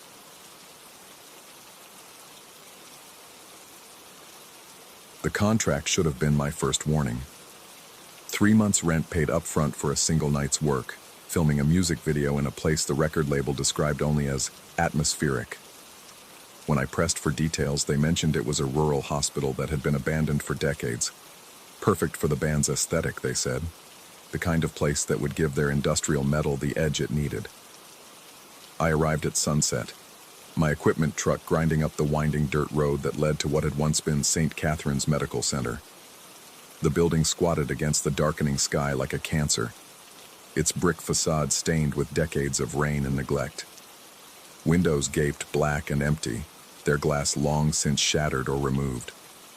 Rust-colored stains streaked down from the broken gutters, and ivy had claimed most of the eastern wall, giving the structure an organic, diseased appearance. The band's tour manager, Marcus, met me at the front entrance. He was twitchy, constantly checking his phone, and kept glancing at the building as if it might collapse at any moment. When I asked about permits and safety clearances, he waved me off, insisting everything was handled. The band would arrive around midnight, he said, giving me time to scout locations and set up the preliminary shots. The inside of the hospital was worse than the exterior. The air hung thick with the smell of mildew and something else, something organic and sweet that made my stomach turn. My footsteps echoed through empty corridors lined with peeling paint and graffiti tags left by previous trespassers. Most of the doors hung open, revealing stripped rooms where medical equipment had once stood. The fluorescent light fixtures dangled at odd angles, some still containing tubes that flickered weakly when I tested the power. Surprisingly, electricity still flowed through parts of the building. Emergency lighting cast sickly yellow pools every few feet, creating a patchwork of shadows that seemed to shift when I wasn't looking directly at them. I set up my cameras in what had been the main lobby, a cavernous space with a reception desk that still bore the ghostly outline of removed signage. That's when I first saw him. The security guard appeared around 9 o'clock, materializing from one of the darker corridors as if he'd been waiting in the shadows. He wore a standard uniform, navy blue with reflective strips. But where his face should have been, a mirrored helmet covered his entire head. Not a motorcycle helmet or anything practical, but something that looked almost custom-made, its surface perfectly reflective and seamless. I called out a greeting, but he didn't respond. Instead, he positioned himself near the far wall and remained perfectly still, like a mannequin placed there for decoration. The helmet caught the emergency lighting and threw it back in distorted fragments, creating moving patterns on the ceiling that made me dizzy if I watched too long. Marcus had mentioned security would be present but hadn't provided details. I assumed the guard was deaf or simply taking his job seriously. Still, something about his absolute stillness unsettled me. In 40 minutes of observation, I never saw him move. Not once. Not even the subtle shift of weight from foot to foot that marks a living person. I continued my setup, positioning cameras at various angles throughout the lobby and testing sight lines for the performance shots. The building's acoustics were incredible. Every sound seemed to linger longer than it should, creating an almost ethereal quality that would work perfectly for the band's atmospheric pieces. It was while adjusting the angle on my primary camera that I noticed something odd. The camera's LCD monitor showed the lobby from its perspective, but the security guard's helmet appeared different on screen. Instead of reflecting the emergency lights in my equipment, it showed something else entirely. My own face stared back at me from the helmet's surface, but the image was wrong. Delayed. I raised my hand to wave, and the reflection followed a few seconds later, like a video with the audio out of sync. More disturbing, the version of me in the helmet looked tired, stressed, with dark circles under my eyes that hadn't been there when I'd checked my appearance in the truck's mirror. I lowered the camera and looked directly at the guard. The helmet showed only the normal reflections of the room. When I raised the camera again, there was my delayed, exhausted doppelganger, moving just behind my actual movements. My hands began to shake as I tried to rationalize what I was seeing. Camera sensors sometimes picked up infrared or processed light differently than human eyes. Maybe the helmet had some kind of coating that interfered with digital recording. But when I switched to my backup camera, the same phenomenon occurred. The delayed reflection bothered me less than its appearance. The me in the helmet looked like someone who hadn't slept in days, someone who'd been pushed beyond normal limits. As I watched, that other version of myself rubbed his temples as if fighting a headache I didn't yet have. I decided to test something. Keeping the camera trained on the guard, I set it to record and moved to a different position. The helmet's reflection showed my movement several seconds after I'd completed it, but with an accuracy that ruled out any kind of pre-recorded image. It was definitely me, definitely real time, just later. Then the reflection did something I hadn't done yet. The me in the helmet pulled out my phone and checked the time, a gesture I was planning to make but hadn't executed. As I watched, fascinated and horrified, my reflection showed increasing agitation, pacing back and forth in a pattern I recognized as my own nervous habit. He checked his phone repeatedly, then looked directly at one of my cameras with an expression of growing panic. I lowered the camera, my mouth dry. The actual guard remained motionless, his helmet reflecting nothing but the room's emergency lighting. But I could feel something building in my chest, the exact anxiety I'd seen on my reflection's face. Almost involuntarily, I pulled out my phone. The time showed 10:47 p.m. The band wasn't due for another hour, but I found myself checking for missed calls or messages with the same compulsive repetition I'd witnessed in the helmet. The next hour passed in a haze of setup and increasing unease. Every time I pointed a camera at the security guard, the helmet showed me future versions of myself. Always 30 minutes ahead, always displaying emotions and actions that felt inevitable once I saw them. I watched myself argue with someone on the phone, though my phone remained silent. I saw myself frantically adjusting camera settings for problems that hadn't occurred yet. Most disturbing, I observed myself backing away from something with a look of absolute terror, though the helmet never revealed what had frightened me. The band arrived precisely at midnight, their van's headlights cutting through the darkness like searchlights. 4 musicians in typical industrial metal gear, leather, chains, and aggressive makeup that would photograph beautifully in the hospital's decay. Their lead singer, a woman who introduced herself as Sever, had worked with my previous client and specifically requested me for this shoot. She surveyed the lobby with obvious satisfaction, running her hands along the water-stained walls and testing the acoustics with a few experimental vocalizations. The sound bounced through the space magnificently, her voice taking on an otherworldly quality that gave me chills. We began filming around 12:30 a.m. The first few shots went smoothly, atmospheric footage of the band moving through the corridors, close-ups of instruments against the hospital's deteriorating backdrop. The security guard remained in his position, still as a statue, and I kept my cameras pointed away from him. But during a break between songs, while reviewing footage on my main camera, I accidentally swept across the guard's position.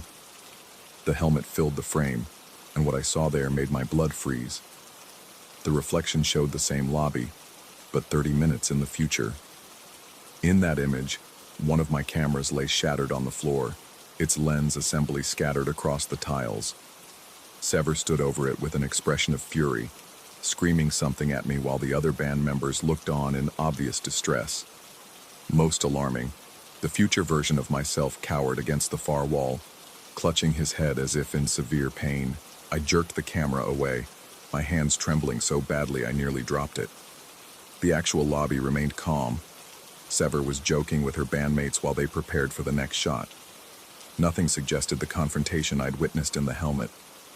But as I watched the singer, I began to notice small signs of irritation. She checked her phone repeatedly, frowning at the time. When her guitarist made a suggestion about the next shot, she snapped at him more harshly than the comment deserved. The mood was shifting, just as the helmet had predicted. I tried to continue filming, but my focus was shot. Every movement, every gesture felt predetermined.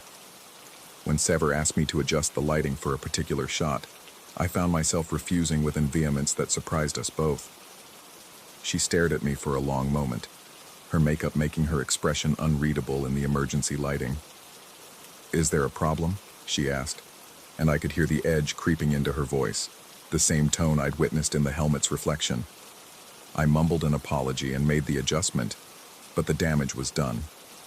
The atmosphere had shifted from professional collaboration to barely contained tension. The other band members exchanged glances, and I caught the drummer checking his watch. Everything was unfolding exactly as the helmet had shown me. Desperate to break the pattern, I deliberately moved one of my cameras to a different position than I'd planned. But when I glanced at the security guard, The helmet's reflection showed the future me moving it back to the original spot. I was trapped in a temporal loop, watching my own actions play out before I made them. The breaking point came during the final song. Sever was in the middle of an intense vocal performance when one of my lights flickered and died. In the sudden shift of illumination, she stumbled slightly, and her voice cracked on a crucial note. The moment stretched in horrible slow motion. I could see her building fury, the same expression I'd witnessed in the helmet 30 minutes earlier. She turned on me with volcanic rage, demanding to know why I couldn't maintain basic equipment. Her words echoed through the hospital, bouncing off the walls and multiplying into a cacophony of accusation. In her anger, she kicked out at the nearest camera, sending it crashing to the floor exactly as the helmet had predicted. I found myself backing against the wall, overwhelmed by the sensation that this had all happened before, that I was merely an actor playing out a script written in the security guard's impossible reflections. The pain in my head was blinding, a feedback loop of predestination that felt like my skull might crack. But as I pressed my palms against my temples, a terrible realization struck me. I looked at the security guard, still motionless in his position, and then at the shattered camera on the floor. The scene matched the helmet's prediction perfectly, which meant I was the 30-minute delay. Everything I'd seen in the helmet's reflection had been real, but it had been real 30 minutes before I experienced it. The security guard wasn't showing me the future. He was showing me the present, and I was the one existing in the past. Somehow the hospital had trapped me in a temporal echo, forcing me to live through events that had already concluded. The implications were staggering. The exhausted version of myself I'd seen in the first reflection hadn't been a prediction. It had been me as I actually was, my true state hidden from my delayed perception. The anxiety, the building tension, the inevitable confrontation, all of it had already happened. I was just catching up. I stood there in the ruins of the chute, watching Sever storm out with her bandmates, and wondered how long I'd been trapped in this loop. Hours? Days? The security guard remained perfectly still, his mirrored helmet reflecting the present I couldn't quite reach. As the band's van disappeared down the dirt road, I realized the horrible truth.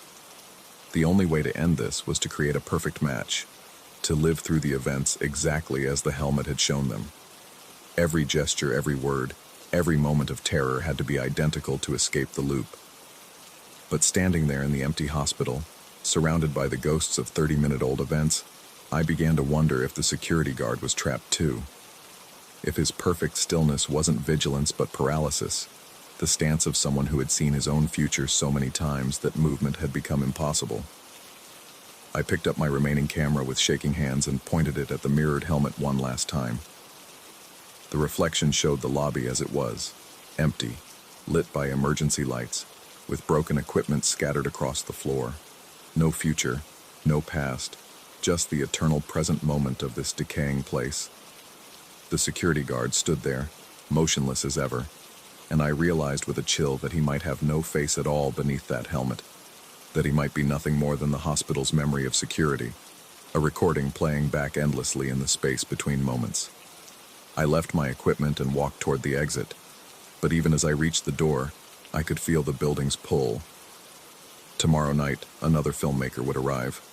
The cycle would begin again, and somewhere in the darkness, the faceless guard would stand sentinel over a lobby where time moved like thick honey, showing visitors their own delayed reflections until they, too, became part of the hospital's endless playback. The dirt road stretched ahead of me, but I couldn't shake the feeling that I'd walked it before, 30 minutes ago, in someone else's camera, in someone else's memory of escape.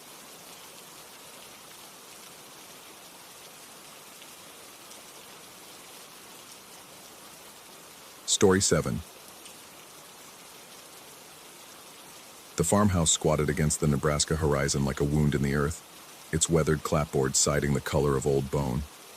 I'd driven 3 hours from Omaha to reach this isolation, seeking the kind of silence that city apartments couldn't provide. My novel had stalled at chapter 12, the characters refusing to cooperate, their voices growing fainter with each passing day.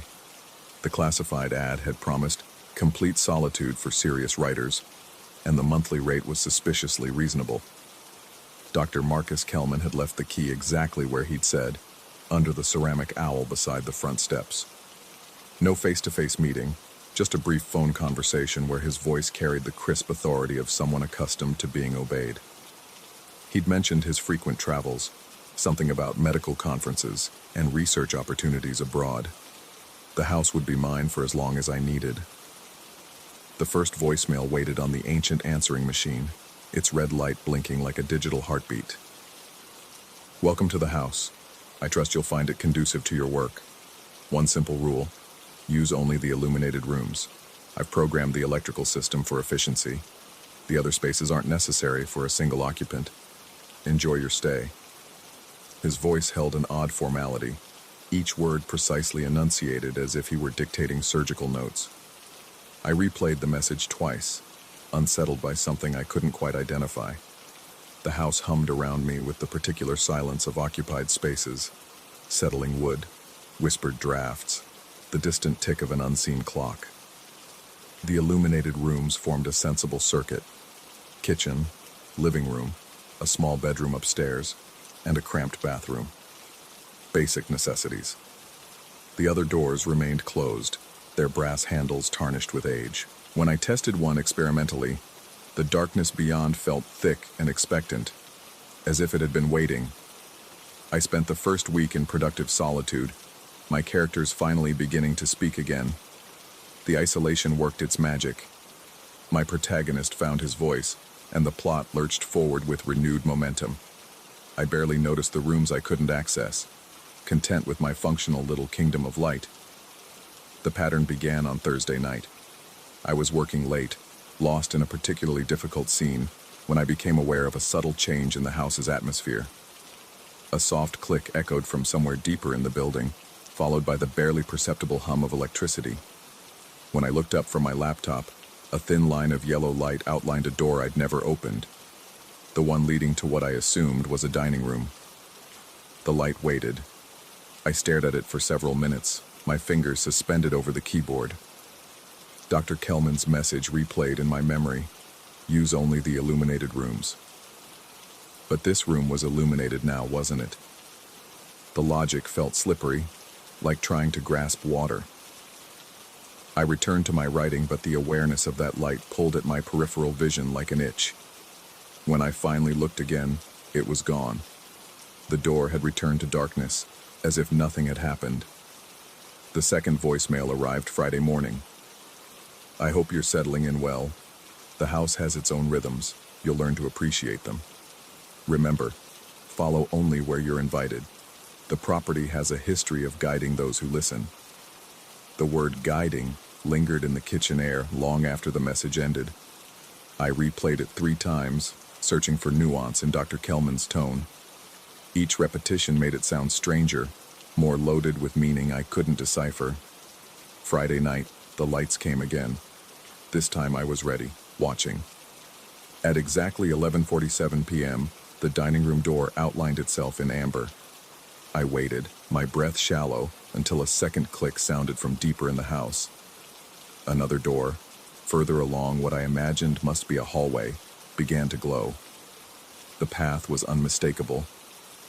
I stood in the living room doorway, my bare feet cold against the hardwood, following the progression of lights as they bloomed one by one through the house's hidden geography. Each new illumination clicked on just as I located the previous one, creating a breadcrumb trail that curved through rooms I'd never seen, leading toward the back of the property.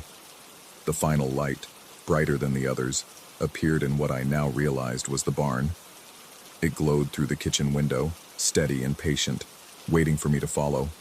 I didn't. Instead, I retreated to the bedroom, pulling the covers over my head like a child afraid of monsters. But sleep wouldn't come. In the silence between my heartbeats, I heard something that made my skin prickle, a soft, rhythmic tinkling, like metal touching metal. The sound seemed to come from everywhere and nowhere, filtering through the walls themselves. Stethoscopes. I was certain of it, though I couldn't explain how I knew. The distinctive clink of the chest piece against the metal tubing, the sound every doctor made when they walked, when they worked, when they... The noise stopped abruptly, leaving me in a silence so complete, it felt like deafness. Saturday's voicemail was longer, Dr. Kelman's voice carrying a note of gentle insistence. The path is meant to be followed. The house is trying to show you something important. Don't resist the invitation. Resistance only makes things more difficult. Trust the process. Trust the illumination. The way he said trust made my stomach clench. It was the voice of someone who'd never had his authority questioned, who expected compliance without explanation. I found myself wondering about his patients, whether they'd felt this same uncomfortable pressure to submit. I tried to lose myself in writing, but my protagonist had grown uncooperative again, his dialogue sounding forced and artificial. The house seemed to pulse around me with barely contained energy, as if it were holding its breath. Every shadow looked deeper, every creak more deliberate. Sunday night, I made a discovery that changed everything.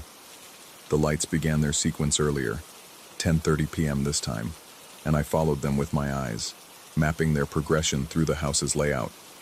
But instead of stopping at the barn, they continued. A new light appeared, then another, sketching a path I hadn't seen before. Unable to resist, I crept to the back door and peered through its glass panels. The barn's interior was fully illuminated now, and I could see through its open doors to the space beyond.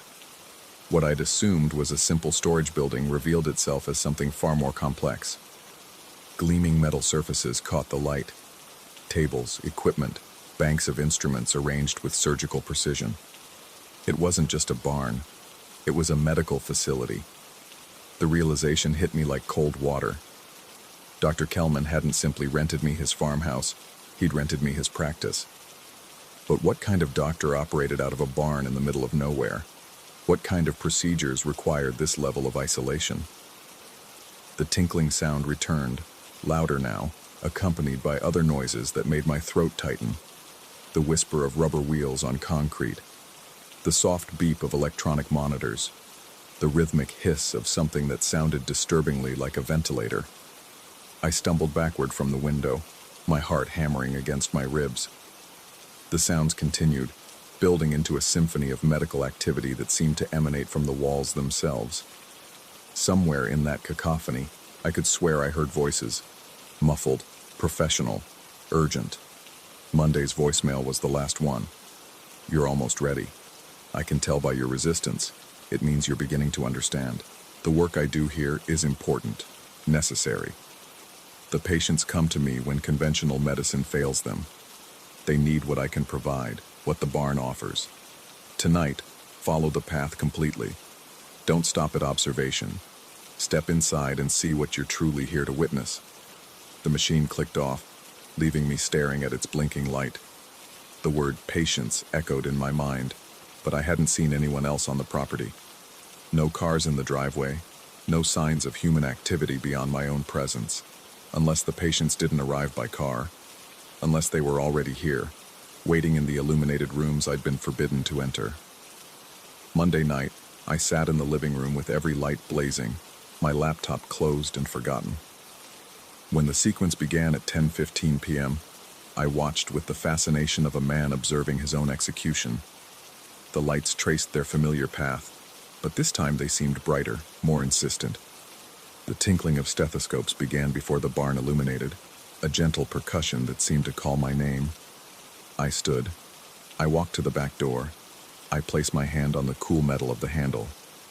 Through the glass, the barn waited. The surgical lights cast everything in harsh relief. Operating tables prepared with fresh linens, instrument trays arranged with geometric precision, monitors glowing with readouts I couldn't interpret. But there was something else now, something that made my vision blur and my grip on the door handle tighten until my knuckles went white. Figures moved in the space between the tables. Indistinct at first, like heat shimmer on summer asphalt, they gradually resolved into recognizable shapes. Medical personnel in surgical scrubs, their faces hidden behind masks, their movements choreographed with the efficiency of practiced routine. They worked around tables that appeared to be occupied, though I couldn't make out the details of the patients from this distance. One of the figures looked up. Even through the mask, I felt the weight of their attention, the sensation of being seen and measured and found. Suitable. The figure raised a gloved hand and beckoned. I opened the door. The night air carried scents that shouldn't exist. Antiseptic, anesthesia, the metallic tang of surgical steel. My feet found the gravel path without conscious direction, carrying me toward the barn's open doors. The sounds grew clearer with each step.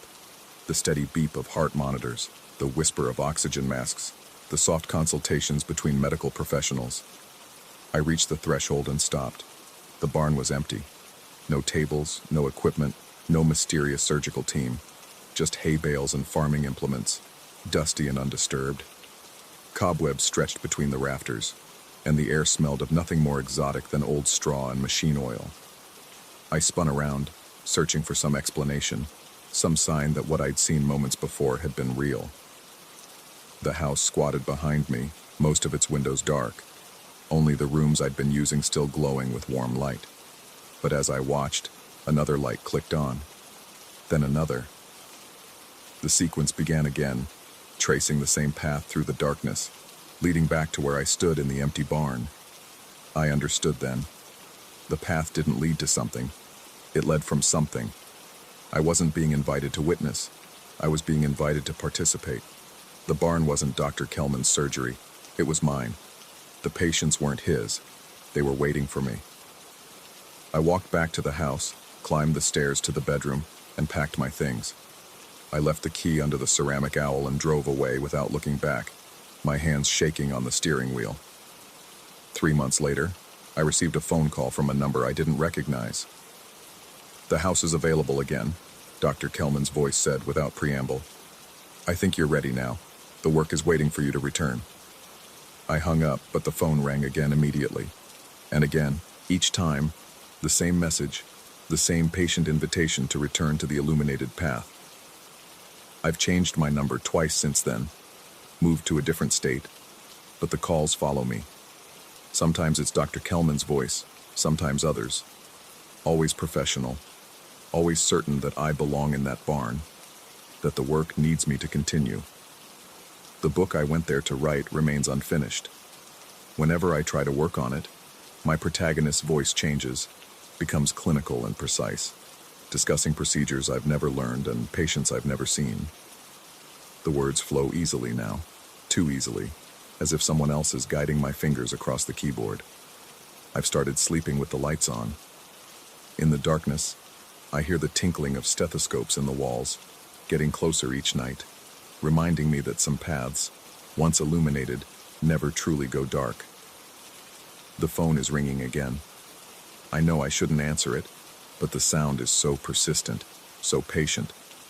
Dr. Kelman's voice will be waiting on the other end, and this time, I think I might finally be ready to listen. After all, the work must continue. The patients are waiting, and the barn's surgical lights are so much brighter than the darkness I've been trying to hide in. I reach for the phone. Story 8. The first thing that hit me wasn't the smell of rust and decay I'd expected, but silence so complete it felt like being underwater. Mallory Industrial had been shuttered for 3 years, yet here I stood in its main production floor, clipboard in hand, tasked with determining whether the building could be salvaged or if the city should just tear it down.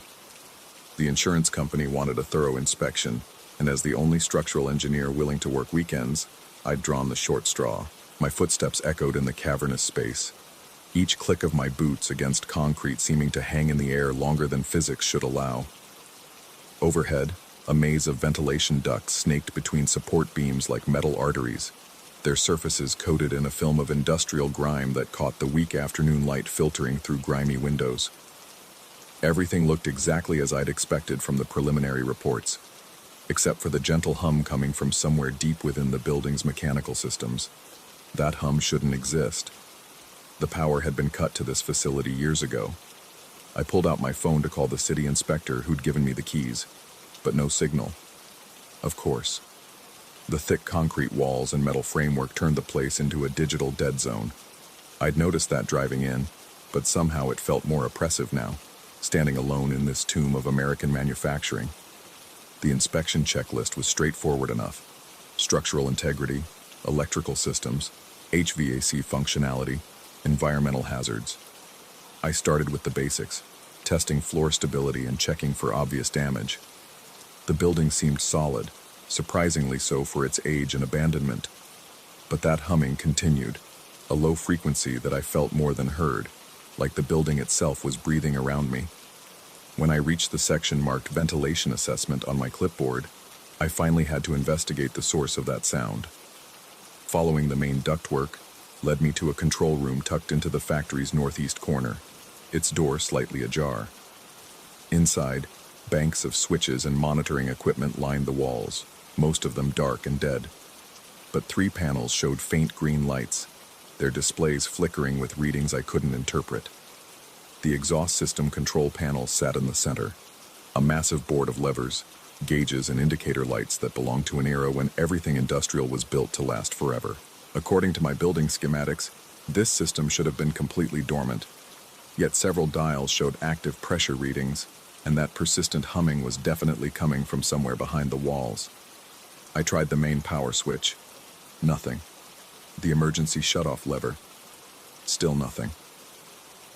The system seemed to be running on some kind of backup power that wasn't listed in any of the documentation I'd received. My engineering instincts told me to find the source, but something else, something I couldn't quite name, whispered that I should leave it alone. Instead, I did what any rational person would do.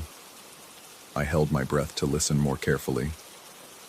The moment my lungs stopped moving, the humming changed.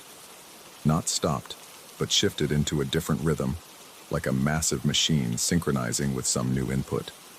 Air began moving through the ducts above my head with purpose, no longer the random creaks and settling sounds of an old building, but the deliberate whoosh of an active ventilation system.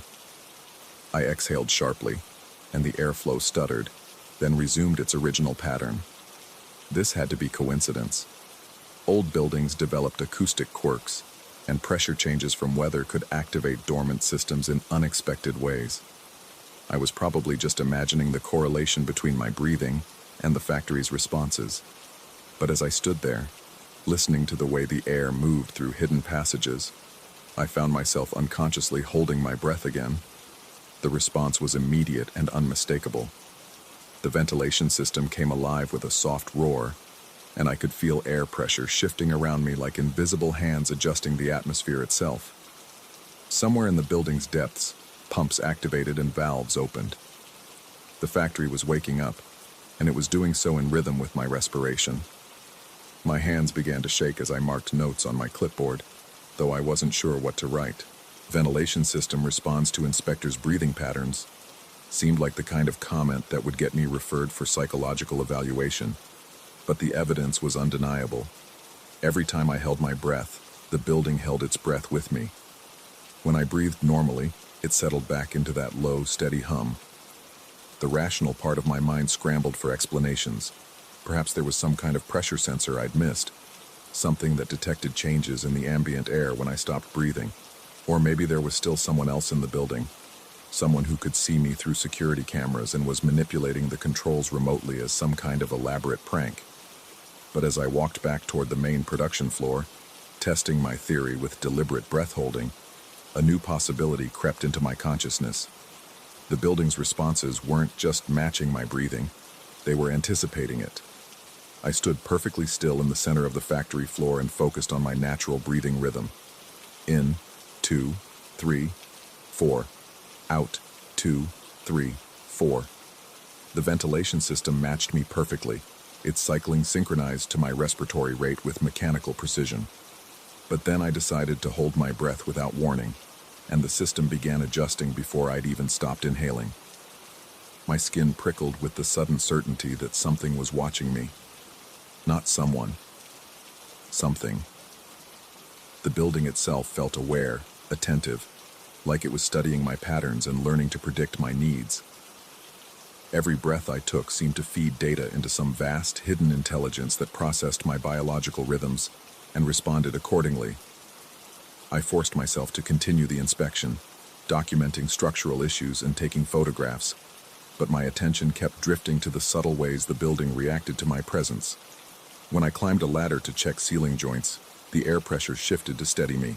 When I knelt to examine floor drains, the temperature seemed to adjust for my comfort. It was as if the factory was trying to take care of me, to create optimal conditions for my work. The realization should have been comforting. Instead, it terrified me. By the time I reached the electrical control room, my nerves were stretched taut. The main breaker panel stood open, its rows of switches labeled in faded ink that I had to squint to read. Most were in the off position, as expected, but several showed signs of recent activation, scratches in the accumulated dust, fingerprints that looked too fresh for a building abandoned 3 years ago. I photographed the panel, noting which circuits appeared to have power, then reached for the main exhaust system breaker. If I could kill power to whatever was running the ventilation, maybe I could think clearly enough to figure out what was really happening here. The moment my fingers touched the switch, I saw my shadow on the wall beside the panel, but the shadow wasn't reaching toward the switch I was touching. It was manipulating other controls, working levers and adjusting dials with smooth, practiced movements that my actual body wasn't making. I jerked my hand back and spun around, looking for the light source that could be creating such a distorted projection. But the lighting in the room was even and diffuse, coming from several overhead fixtures that should have produced a simple, accurate shadow. When I looked back at the wall, my shadow was still there, still operating controls independently of my movements. I raised my left hand, and the shadow raised its left hand. I turned my head, and the shadow turned its head. But its other hand continued working, adjusting settings on equipment I wasn't even looking at. The factory's humming grew deeper, more complex, as if additional systems were coming online.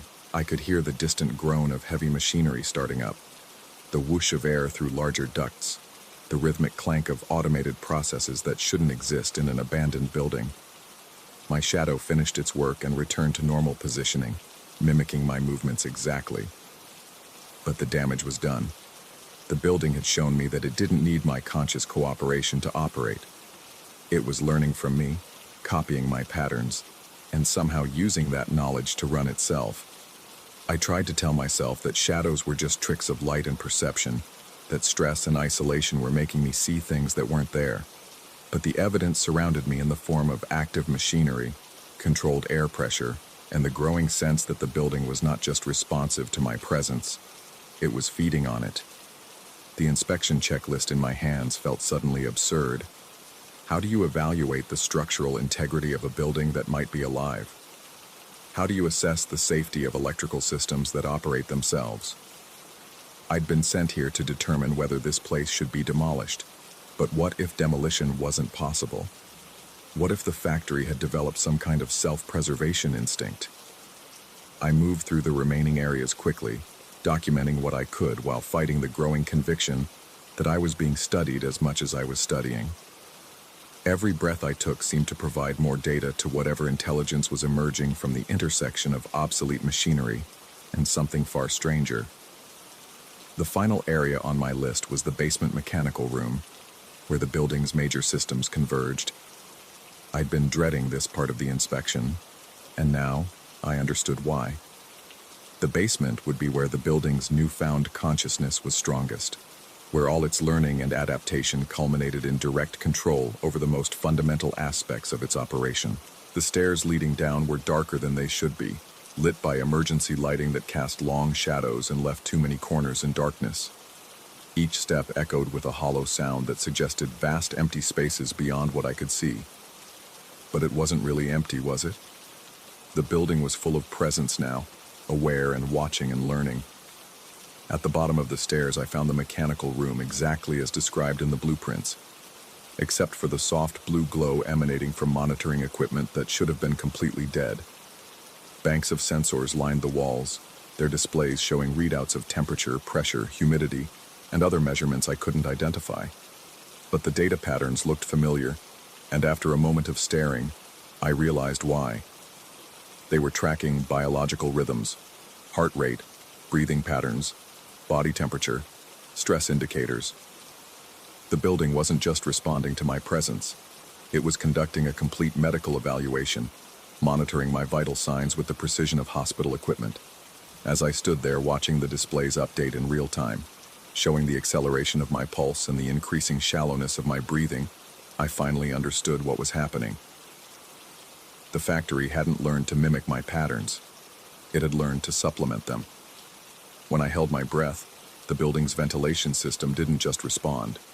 It took over, ensuring that air continued to circulate, that oxygen levels remained stable, that the environment could sustain life even when my own respiratory system failed to function.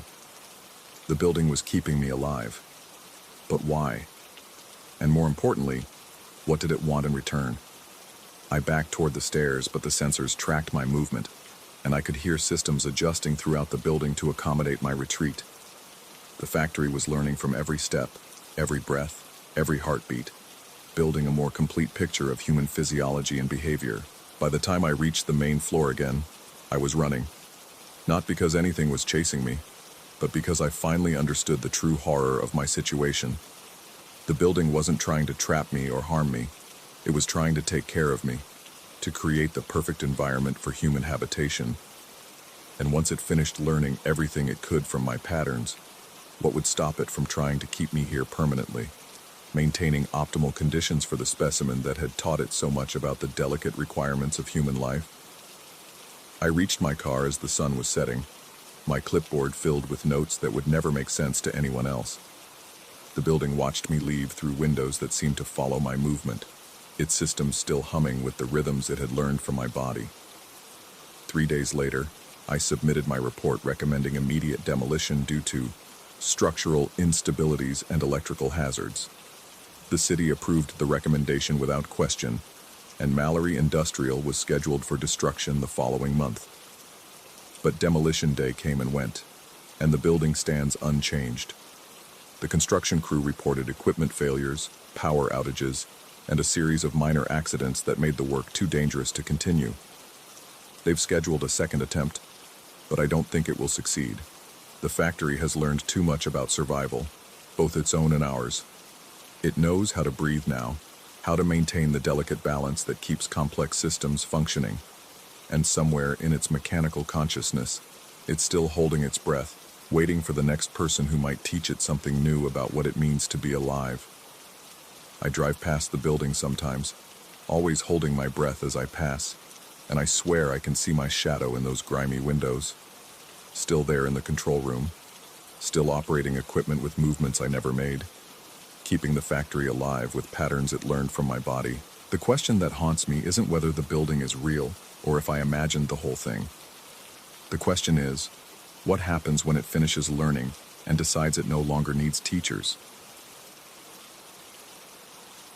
Story 9.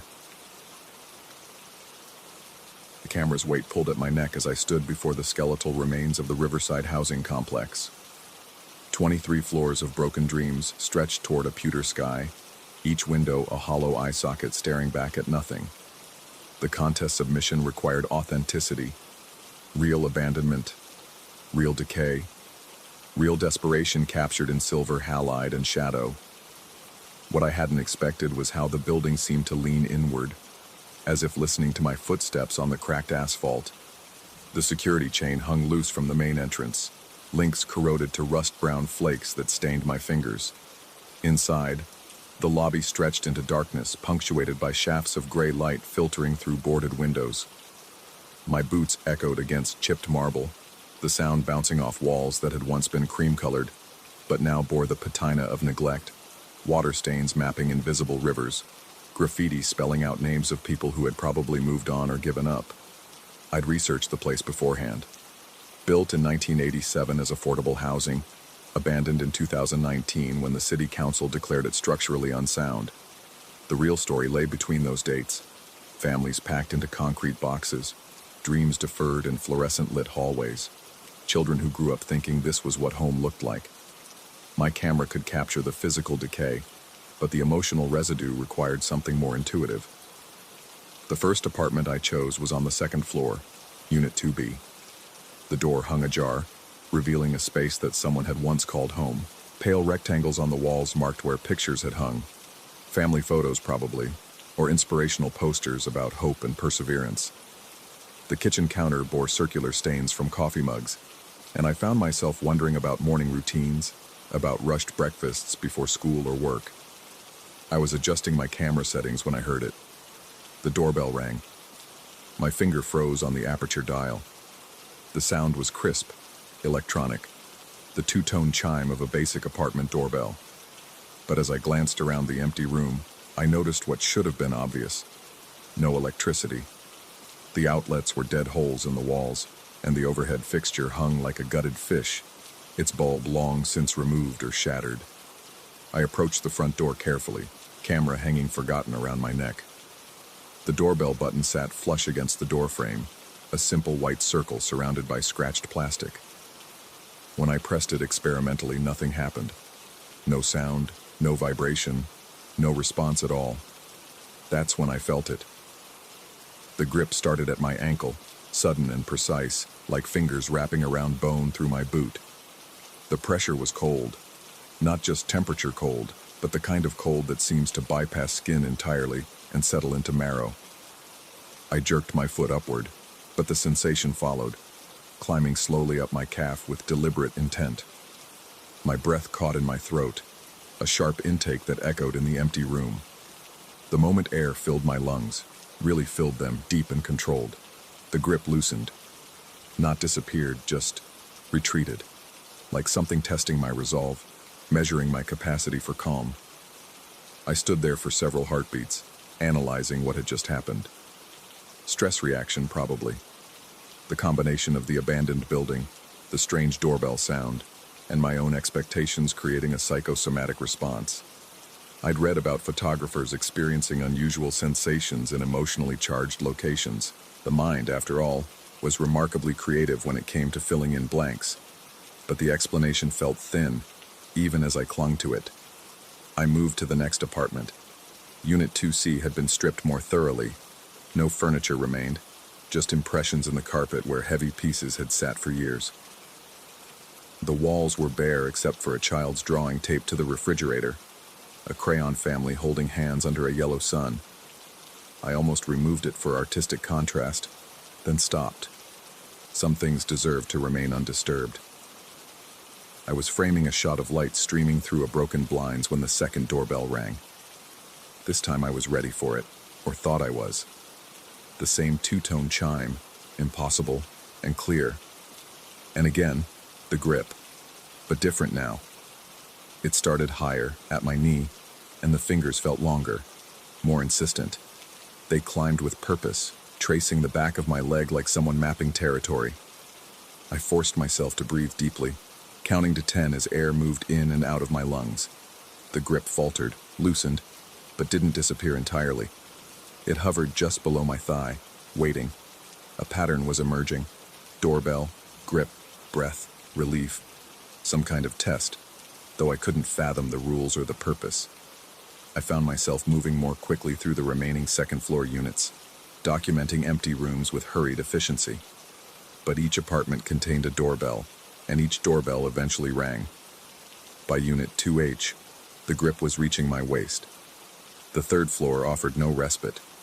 If anything, the doorbell sound seemed louder here, more insistent. In Unit 3A, I discovered something that made my hands shake as I adjusted the camera settings. The doorbell button was missing entirely, just two wires protruding from a hole in the door frame, their copper ends blackened with age. Yet when the chime sounded, it seemed to come from everywhere and nowhere, reverberating through the walls themselves. The grip that followed started at my ribcage. I found myself developing strategies. Controlled breathing exercises learned from a meditation app I'd tried once and abandoned.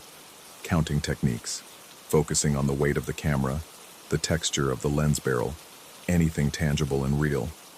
The grips would retreat, but never completely, and each floor brought them higher on my body. By the 8th floor, I understood that something was testing my limits. The apartments here showed signs of more recent habitation. Mattresses dragged into corners, candles melted into puddles of wax, spray-painted messages that spoke of desperation and defiance. Squatters, probably, finding temporary shelter in rooms that had been intended for families, but ended up housing only echoes. In Unit 8F, I found a journal. The handwriting was neat, careful, the kind of script taught in schools that cared about penmanship. The entries were dated sporadically over several months, chronicling a gradual descent into something that felt uncomfortably familiar. Day 3. The doorbells are getting worse. Started on the first floor, but now they're following me up. Jenny thinks I'm losing it, but she doesn't hear them. Maybe she's right. Maybe I am. Day 12. Figured out the breathing thing.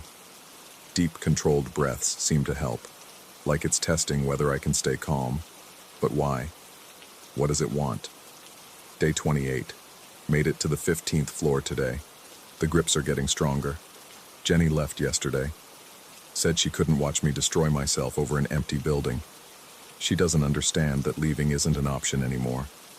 Day 35. Something lives in the bells.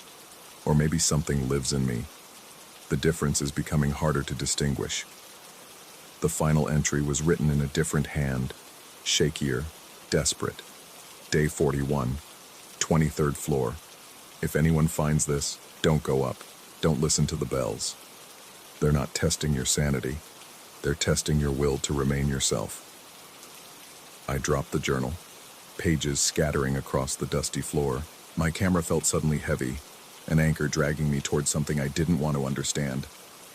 The smart thing would be to leave, walk out, submit the photos I'd already taken, forget about the upper floors. But the doorbell in Unit 8F rang just then, and the grip that followed reached my throat. The sensation was unlike the others. Not fingers now, but a presence. Something vast and patient that had been climbing toward my consciousness with methodical determination. When I breathed deeply, it didn't retreat.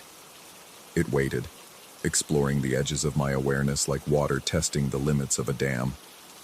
I could feel my pulse against whatever was holding me, could sense my own heartbeat being examined and catalogued. This wasn't a test of nerve or sanity. This was an evaluation, a careful assessment of my capacity to remain intact. The higher floors blurred together in a haze of empty rooms and impossible doorbell sounds. Each chime brought the presence closer to something vital, some core of self that I'd never had to defend before. I developed the habit of pressing my back against walls, as if the solid surface could anchor me to reality. I spoke aloud, describing what I was seeing. Hearing my own voice confirmed that I still existed as a separate entity. Empty apartment, broken windows, light coming in from the east. The words felt like lifelines, proof that I retained the ability to observe and articulate. But by the 18th floor, even speech was becoming unreliable. Words would form in my mind, but emerge from my mouth changed, as if something else was editing my thoughts in real time. I caught myself saying things I hadn't intended, describing rooms that didn't match what my eyes were seeing. The 20th floor contained only 2 apartments. In the first, I found a mirror, somehow unbroken despite years of abandonment. When I looked into it, my reflection took a half-second longer than it should have to mimic my movements. In that delay, I glimpsed something behind my own eyes, something that had been climbing steadily upward and was now very close to reaching its destination. The final doorbell rang as I stood before the stairway to the 21st floor. This time, the grip encompassed everything. Not just my body, but my thoughts, my memories, my sense of continuity. I felt myself being measured against some unknowable standard, evaluated for fitness or compatibility. The presence that had been climbing through me settled into place like a key finding its lock. I understood then that the building hadn't been abandoned because of structural problems. It had been abandoned because something had moved in, something that required specific conditions to thrive. Empty spaces, isolated subjects, the gradual erosion of certainty that came with prolonged exposure to the impossible. The contest had been real. My photography equipment was real. But everything else, the journal, the systematic progression through floors, the careful cultivation of my doubt, had been designed to bring me to this moment of perfect receptivity. I climbed to the 21st floor because I no longer had the capacity to choose otherwise. The apartments here were different. Furnished, lived in, but not by anyone human. The furniture sat at wrong angles. The decorations followed patterns that hurt to examine directly. In one room I found dozens of cameras, professional equipment like mine, arranged in neat rows like trophies or tools awaiting use. I understood that I would be adding my camera to the collection soon. The 22nd floor contained a single vast room where others like me sat in perfect stillness. Photographers, journalists, urban explorers, people drawn to abandoned places by curiosity or professional obligation. They stared ahead with eyes that reflected light incorrectly, and when they turned to look at me, their movements were perfectly synchronized. I recognized one of them from his online portfolio, a documentary photographer who had disappeared 6 months ago while working on a series about urban decay. Another was a local news reporter who had come to cover the building's demolition and simply never filed her story. They welcomed me with smiles that didn't reach their eyes, speaking in voices that carried harmonics no human throat could produce. They explained that the testing was complete, that I had demonstrated the proper qualities for integration.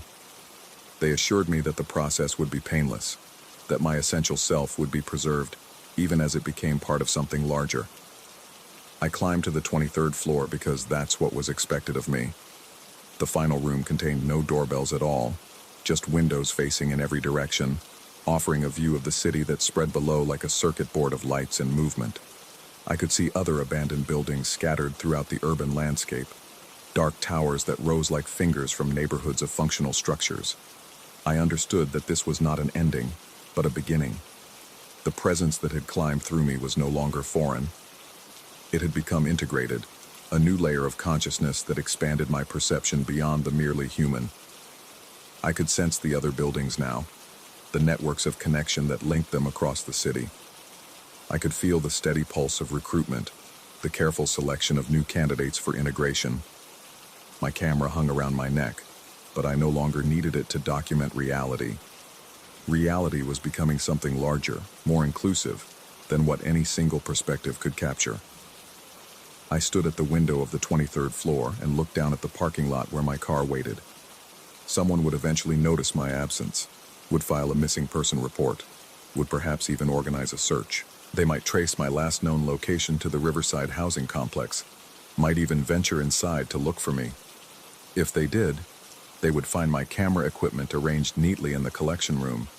They might discover the journal entries that documented my progression through the floors.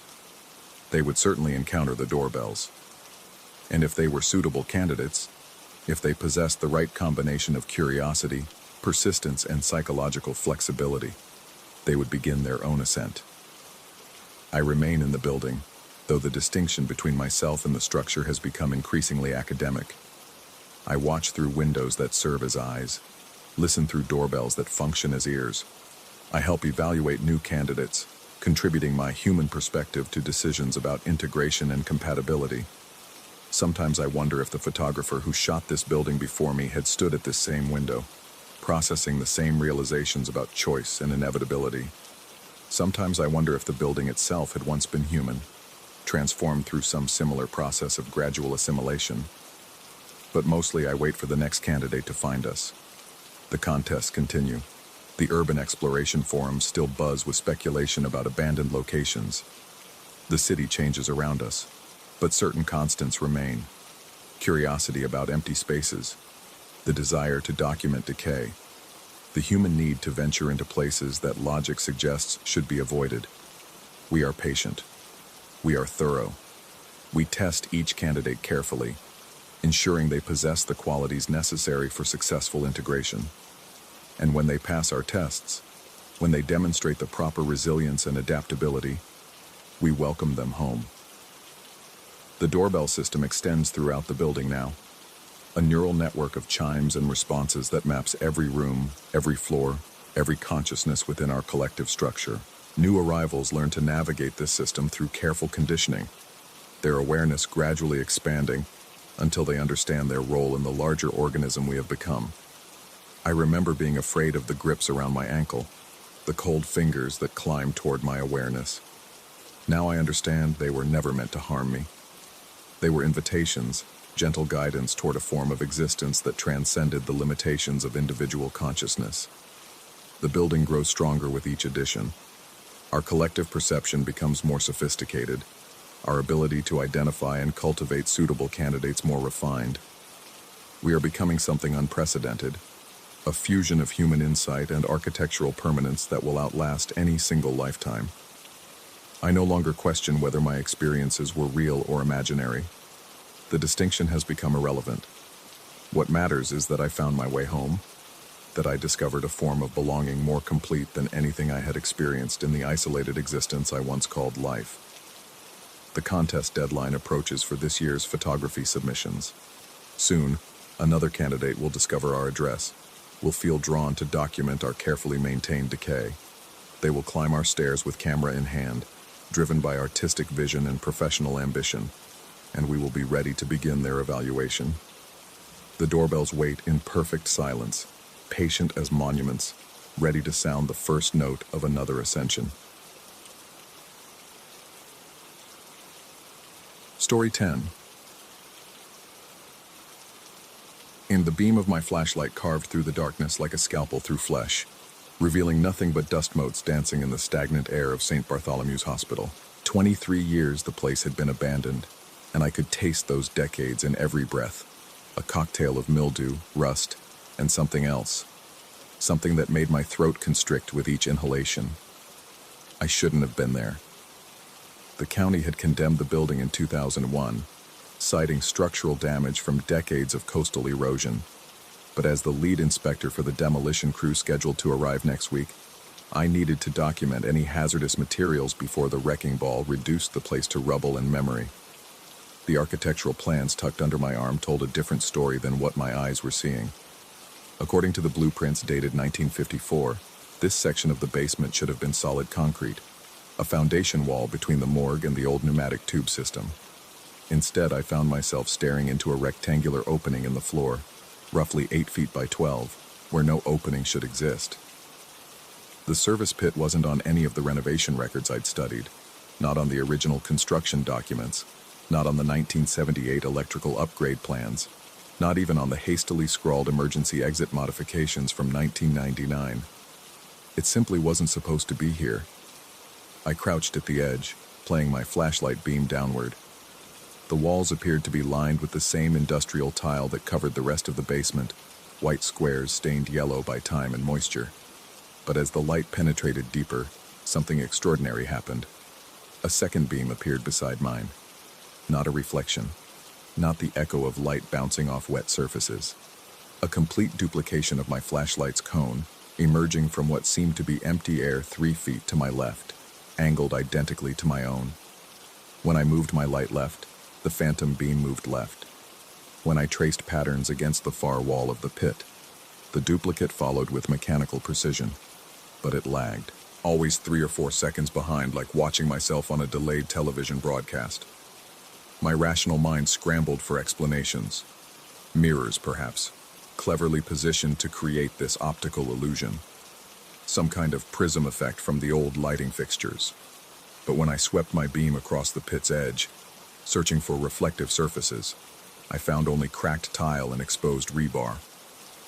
The duplicate light persisted, faithfully mimicking my movements with that unsettling delay. I stood and stepped back from the pit, and the phantom beam vanished. When I returned to the edge, it materialized again, as if summoned by my proximity to that impossible opening. The sensation of being watched began as a barely perceptible itch between my shoulder blades. I turned, casting my light across the abandoned basement, but found only empty corridors stretching into darkness. Wheelchairs sat like metallic skeletons in alcoves. Medical equipment, decades obsolete, lurked under canvas tarps that billowed with the building's labored breathing.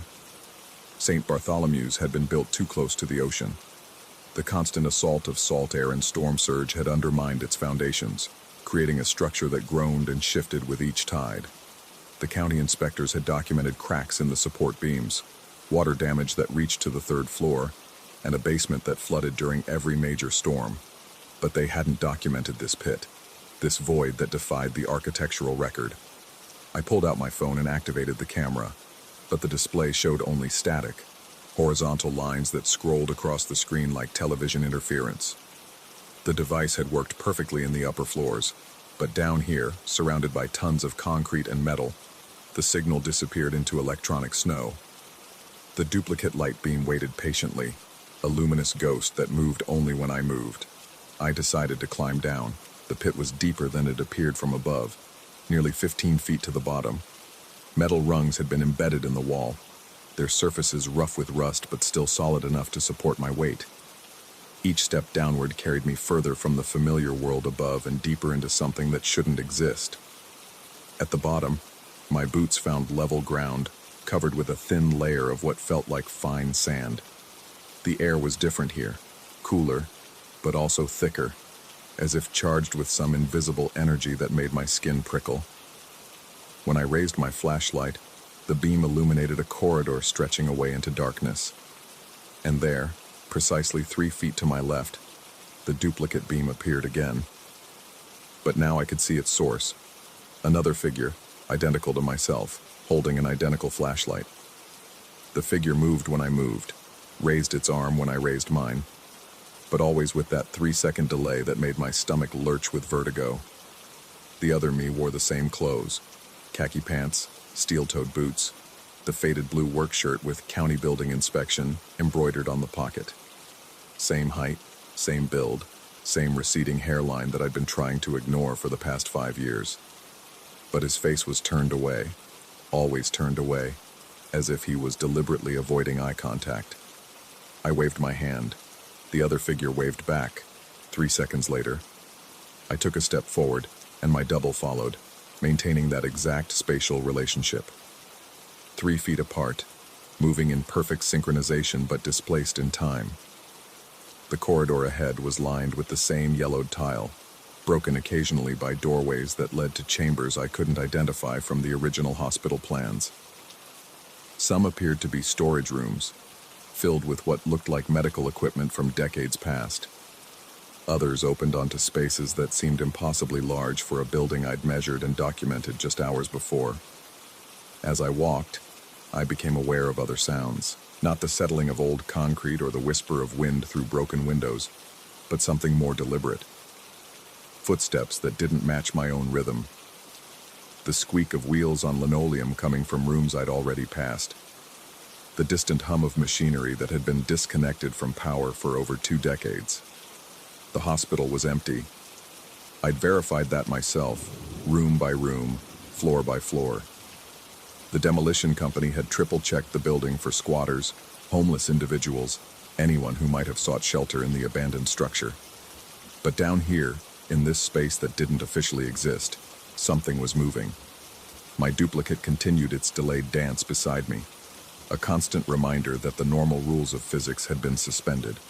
When I stopped, it took 3 steps more before stopping. When I turned my head, it turned 3 seconds later. The precision was maddening, too exact to be natural, too consistent to be explained by any scientific principle I understood. I reached a junction where the corridor branched in 3 directions. The original hospital plans had shown a simple T intersection here, with passages leading only to the left and right, but now I faced a choice of 3 paths, each disappearing into darkness beyond the reach of my flashlight. My double stood beside me, facing the same decision with that infuriating delay. When I chose the left passage, it followed. When I stopped and reconsidered, opting instead for the center path, my duplicate retraced its steps and adjusted course accordingly. But as we walked deeper into the maze of corridors, I began to notice something even more disturbing than the temporal displacement. The spaces we moved through were changing, not dramatically, just subtle alterations that I might have dismissed as tricks of light or faulty memory, if not for their consistency. Doorways appeared where I hadn't seen them before. Rooms that had been empty on my first pass now contained furniture arranged as if they'd been in use recently. The medical equipment, which had been covered with decades of dust, now looked freshly cleaned. And everywhere, the sensation of being observed intensified. Not just by my delayed double, but by something else. Something that moved in the peripheral vision, always just outside the cone of my flashlight beam. I began to understand that the building itself was alive in some way I couldn't comprehend. The corridors breathed with the tidal rhythm of the nearby ocean. The walls hummed with energy that had nothing to do with electrical current. And somewhere in this impossible space beneath St. Bartholomew's Hospital, something was waiting. The footsteps I'd been hearing grew louder, more distinct. Not the echo of my own movement or the delayed response of my duplicate, but additional footfalls that suggested other presences in the maze.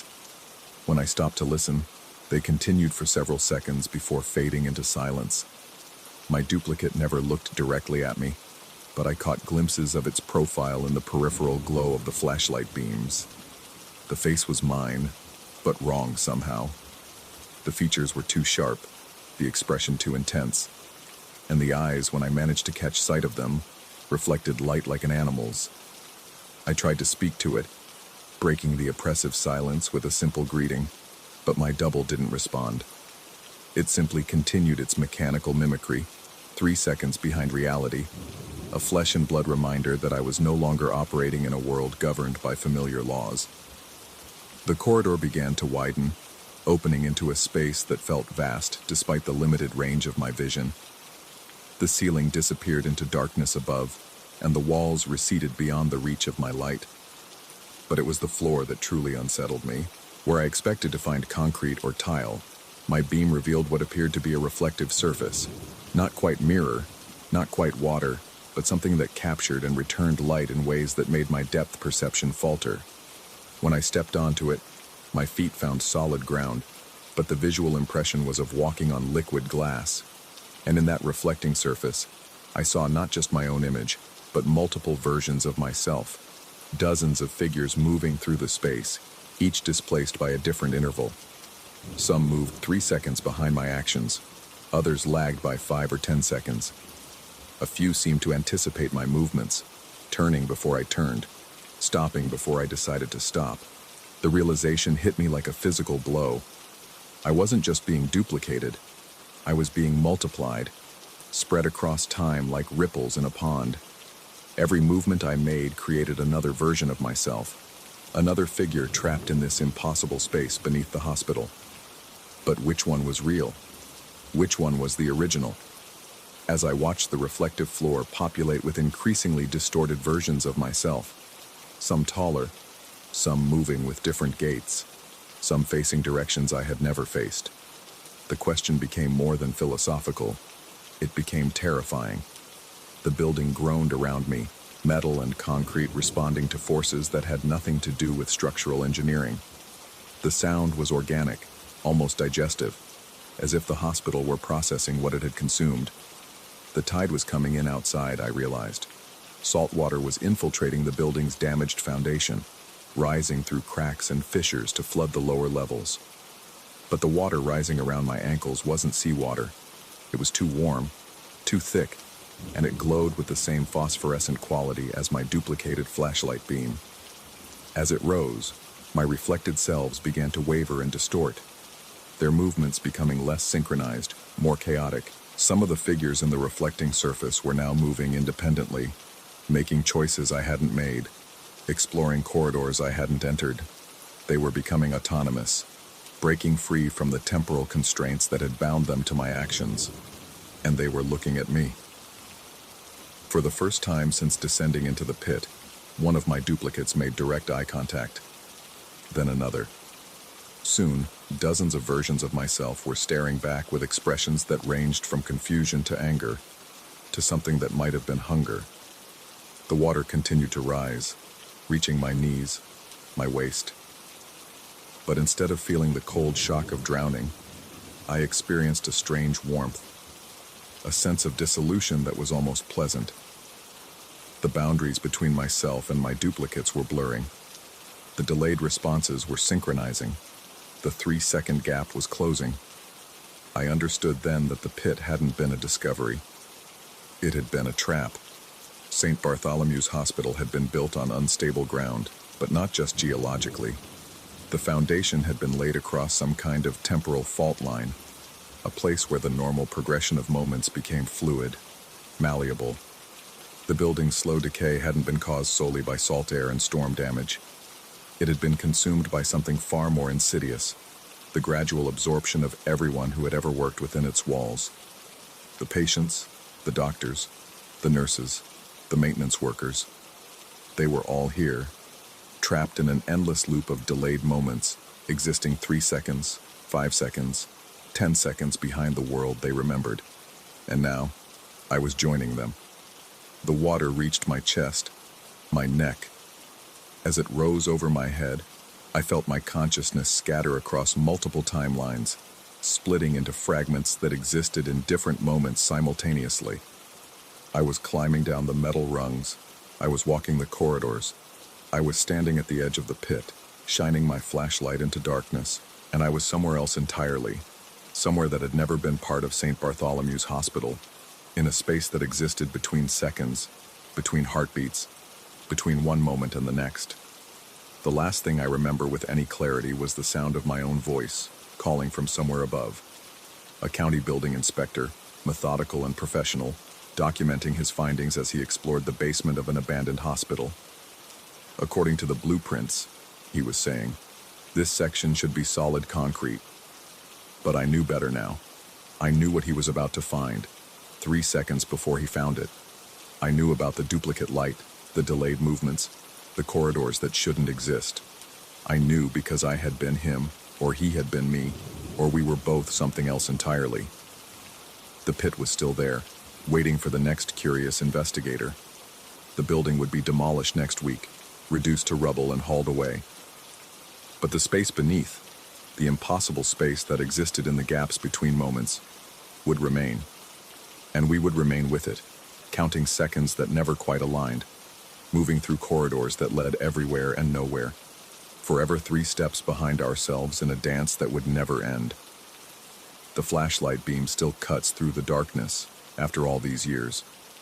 And sometimes, late at night when the tide is high and the building groans with the weight of accumulated time, I think I see another light appear beside mine, 3 seconds behind, precisely as it should be, waiting for the next explorer to find what was never meant to be found.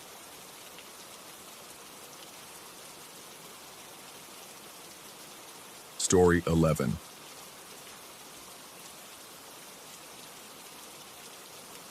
The Hartwell house had been empty for 3 months when I got the call. Standard foreclosure photography, they said. Document everything before the auction. I'd done dozens of these jobs, walking through strangers' abandoned lives with my camera, cataloging their final moments of occupancy for the bank's files. The pay was decent and the work was usually straightforward. Point, shoot, move on. But something felt wrong the moment I pulled into the cracked driveway. The colonial-style house squatted against the gray October sky like a guilty secret. Paint peeled from its clapboard siding in long, deliberate strips, and the windows stared back at me with the vacant expression of the recently dead. The realtor had mentioned that the previous owner, some reclusive filmmaker named Marcus Verne, had defaulted on his mortgage after years of isolation. No family, no forwarding address, just another casualty of creative ambition meeting financial reality. I grabbed my equipment bag and approached the front door, where a lockbox hung like a metallic parasite on the brass handle. The combination worked on the 3rd try, and the door swung open with a prolonged creak that seemed to echo longer than physics should allow. The smell hit me first, a mixture of stale air, old wood, and something else I couldn't quite place. Something organic and slightly sweet, like flowers left too long in water. The afternoon light filtered through dirty windows, casting everything in sepia tones that reminded me uncomfortably of old photographs. I started on the main floor, working methodically through each room. Living room, sparse furniture covered in dust sheets. Kitchen, clean but dated, with a calendar still turned to June 3 months ago. Dining room, empty except for a single chair pushed back from the table, as if someone had just stood up and walked away mid-meal. Each flash of my camera seemed unnaturally bright in the dim house, creating stark shadows that jumped and danced before settling back into stillness. I found myself pausing between shots, listening for sounds that never came. The house was tomb quiet, but somehow that silence felt expectant, as if it were holding its breath. The upstairs yielded more of the same. Empty bedrooms, a bathroom with a mirror that reflected my face back slightly askew, and a study lined with empty bookshelves. But it was when I noticed the basement door, slightly ajar at the end of the hallway, that my pulse began to quicken. The wooden steps groaned under my weight as I descended into the darkness below. My camera's LCD screen provided the only light, casting a faint blue glow that barely penetrated the basement's depths. The air grew thicker as I went deeper, carrying that sweet, organic smell I'd noticed upstairs, now stronger and more cloying. When I reached the bottom and swept my camera's light across the space, I stopped breathing. The basement had been converted into some kind of film studio. Professional lighting equipment stood like metallic sentinels around the perimeter, their bulbs dark and cold. Cables snaked across the concrete floor in neat patterns that spoke of careful planning. And in the center of it all, positioned with mathematical precision, sat an old hospital bed, the kind with metal rails and wheels that could be adjusted for height. But it was the cameras that made my skin crawl. 3 of them, mounted on heavy tripods, formed a triangle around the bed. They were vintage models, probably from the 70s or 80s, their brass and black metal bodies gleaming dully in my camera's light. Each one was aimed directly at the bed's surface, like accusatory fingers pointing at an empty stage. I raised my camera and fired off a quick shot, the flash illuminating the entire basement in a brilliant white burst that lasted maybe a tenth of a second. In that brief moment of stark visibility, I saw everything with crystal clarity.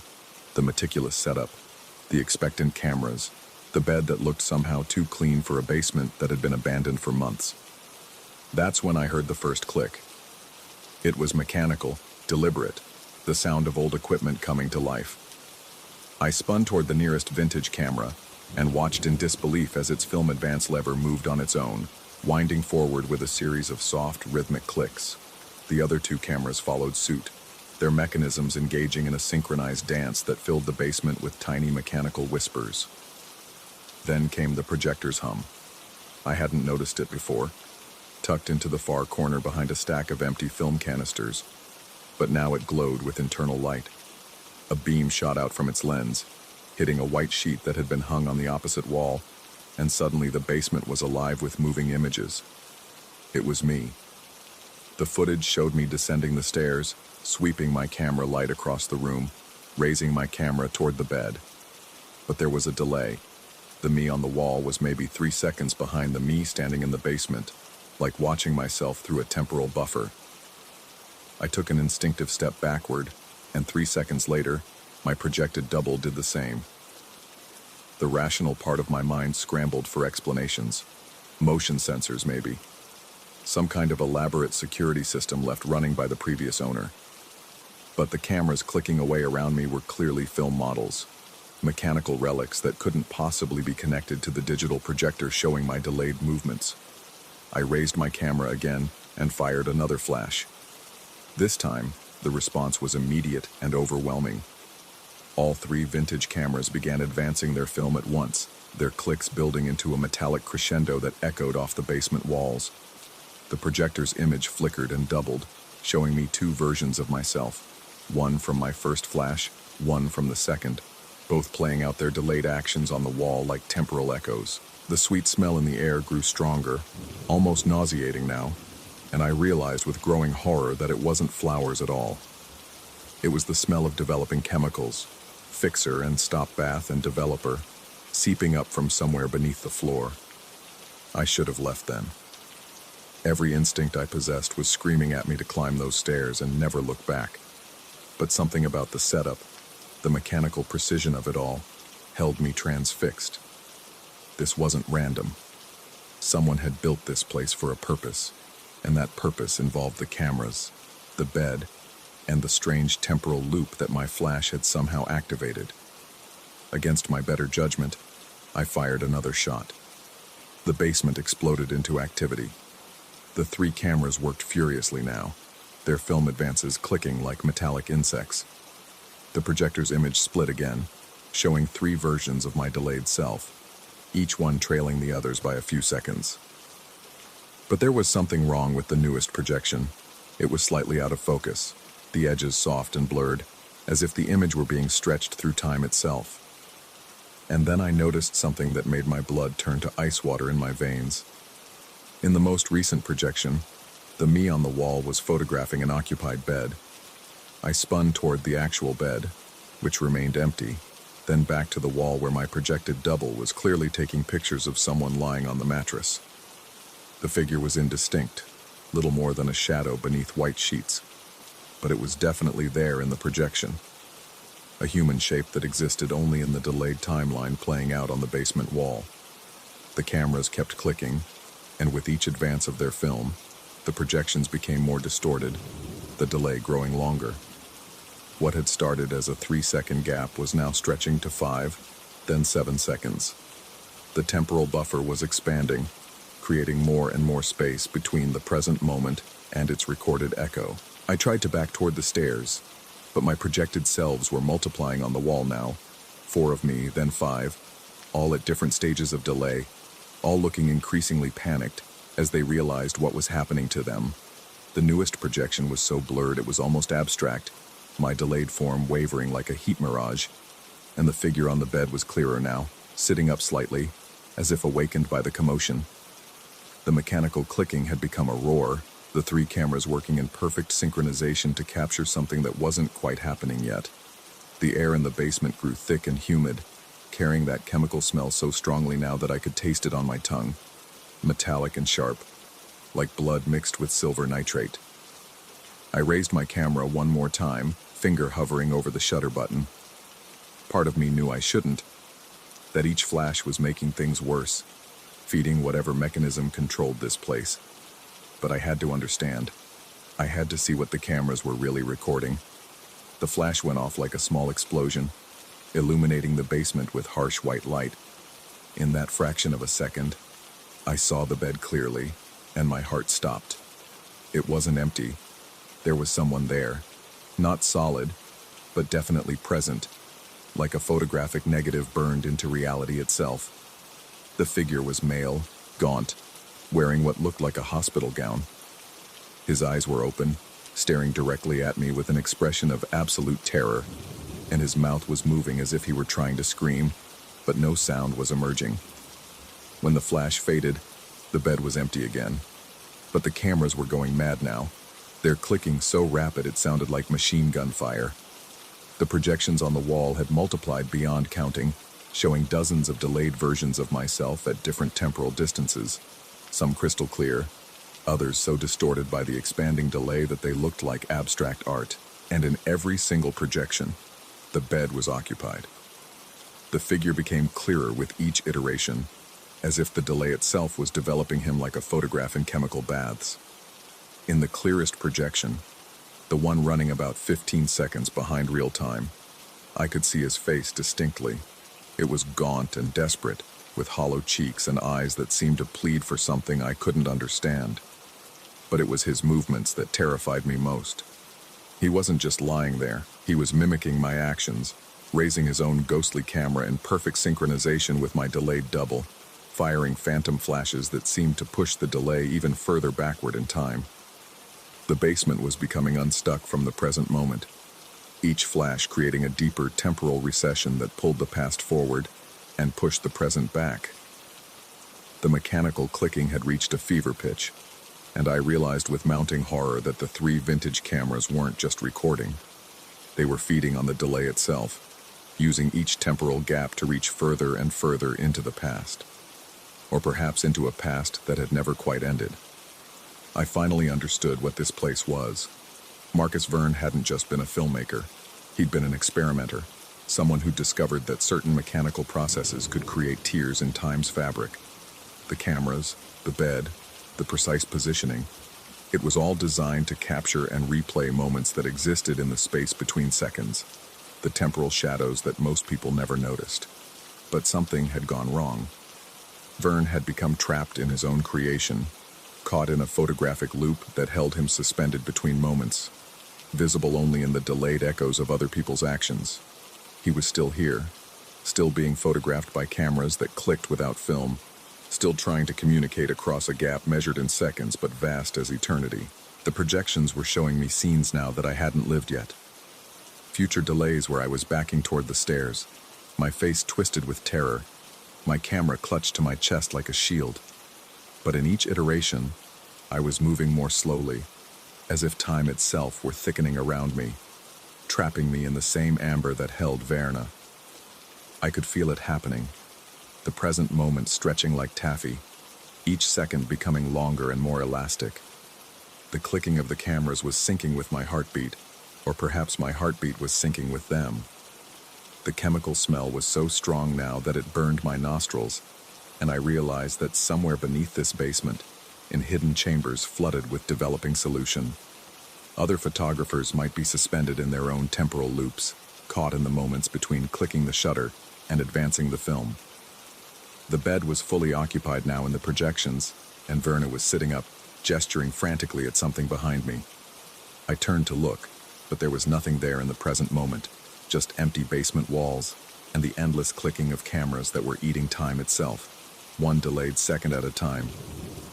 When I looked back at the projections, I saw myself turning, saw myself looking at empty walls, saw myself realizing that whatever Verna was trying to warn me about existed only in the future delays, in moments that were approaching, but hadn't quite arrived yet.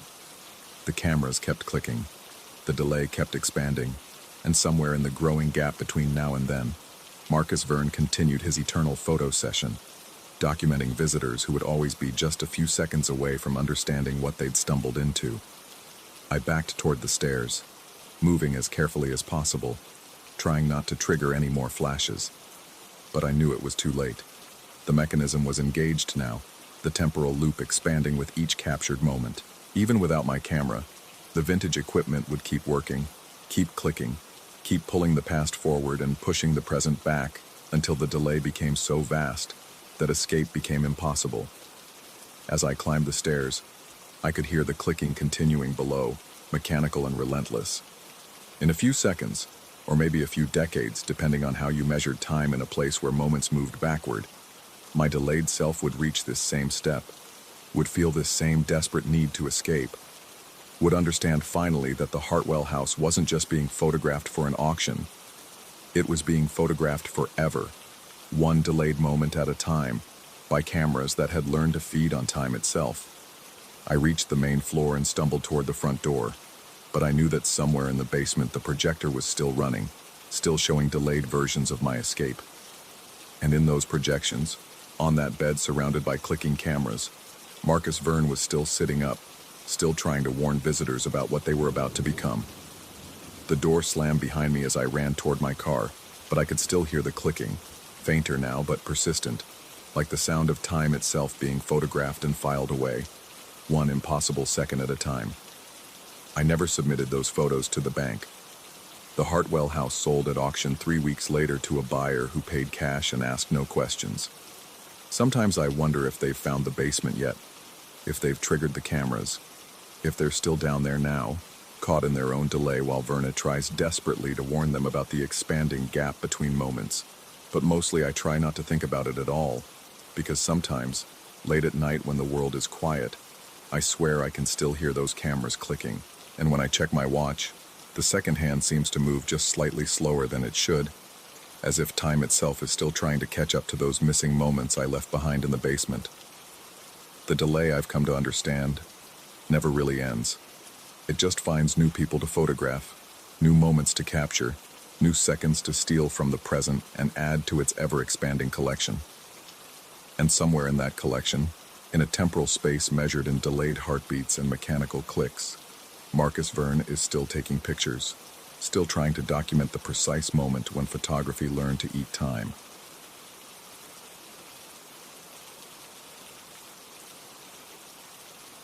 Story 12.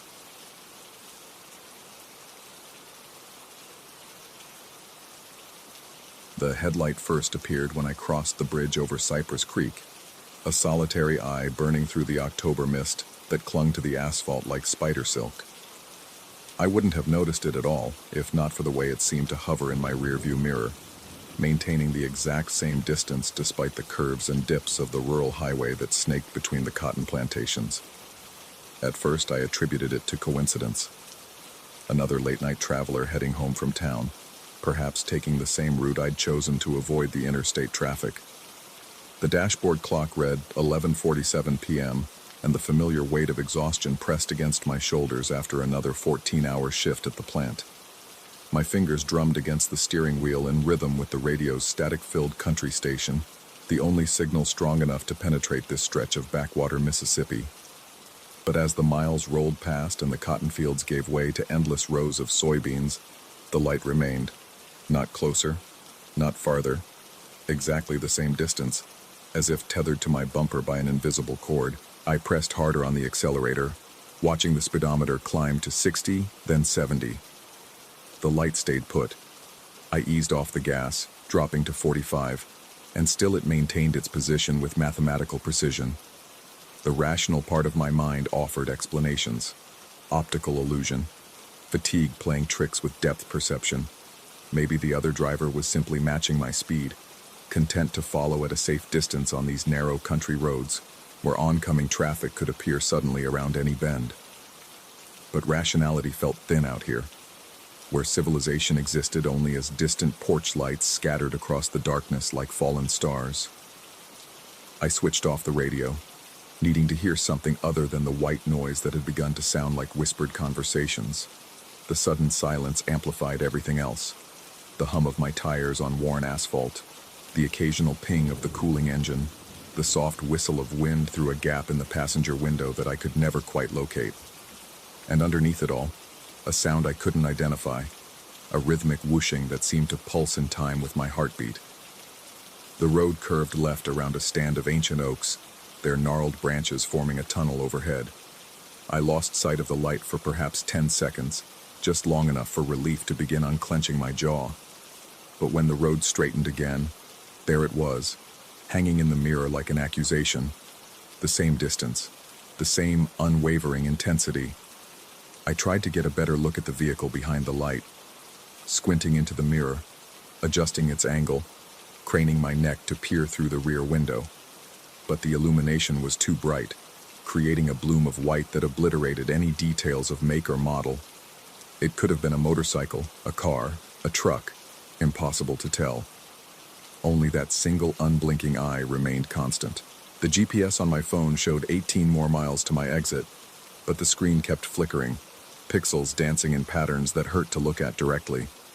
I'd driven this route hundreds of times over the past 3 years since relocating for the job, knew every landmark and shortcut by heart.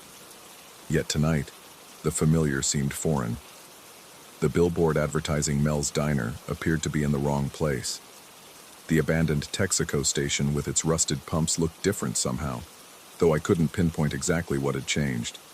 My hands had developed a tremor that made the steering wheel vibrate. I told myself it was caffeine withdrawal. I'd stopped drinking coffee after lunch to avoid the insomnia that had been plaguing me for weeks.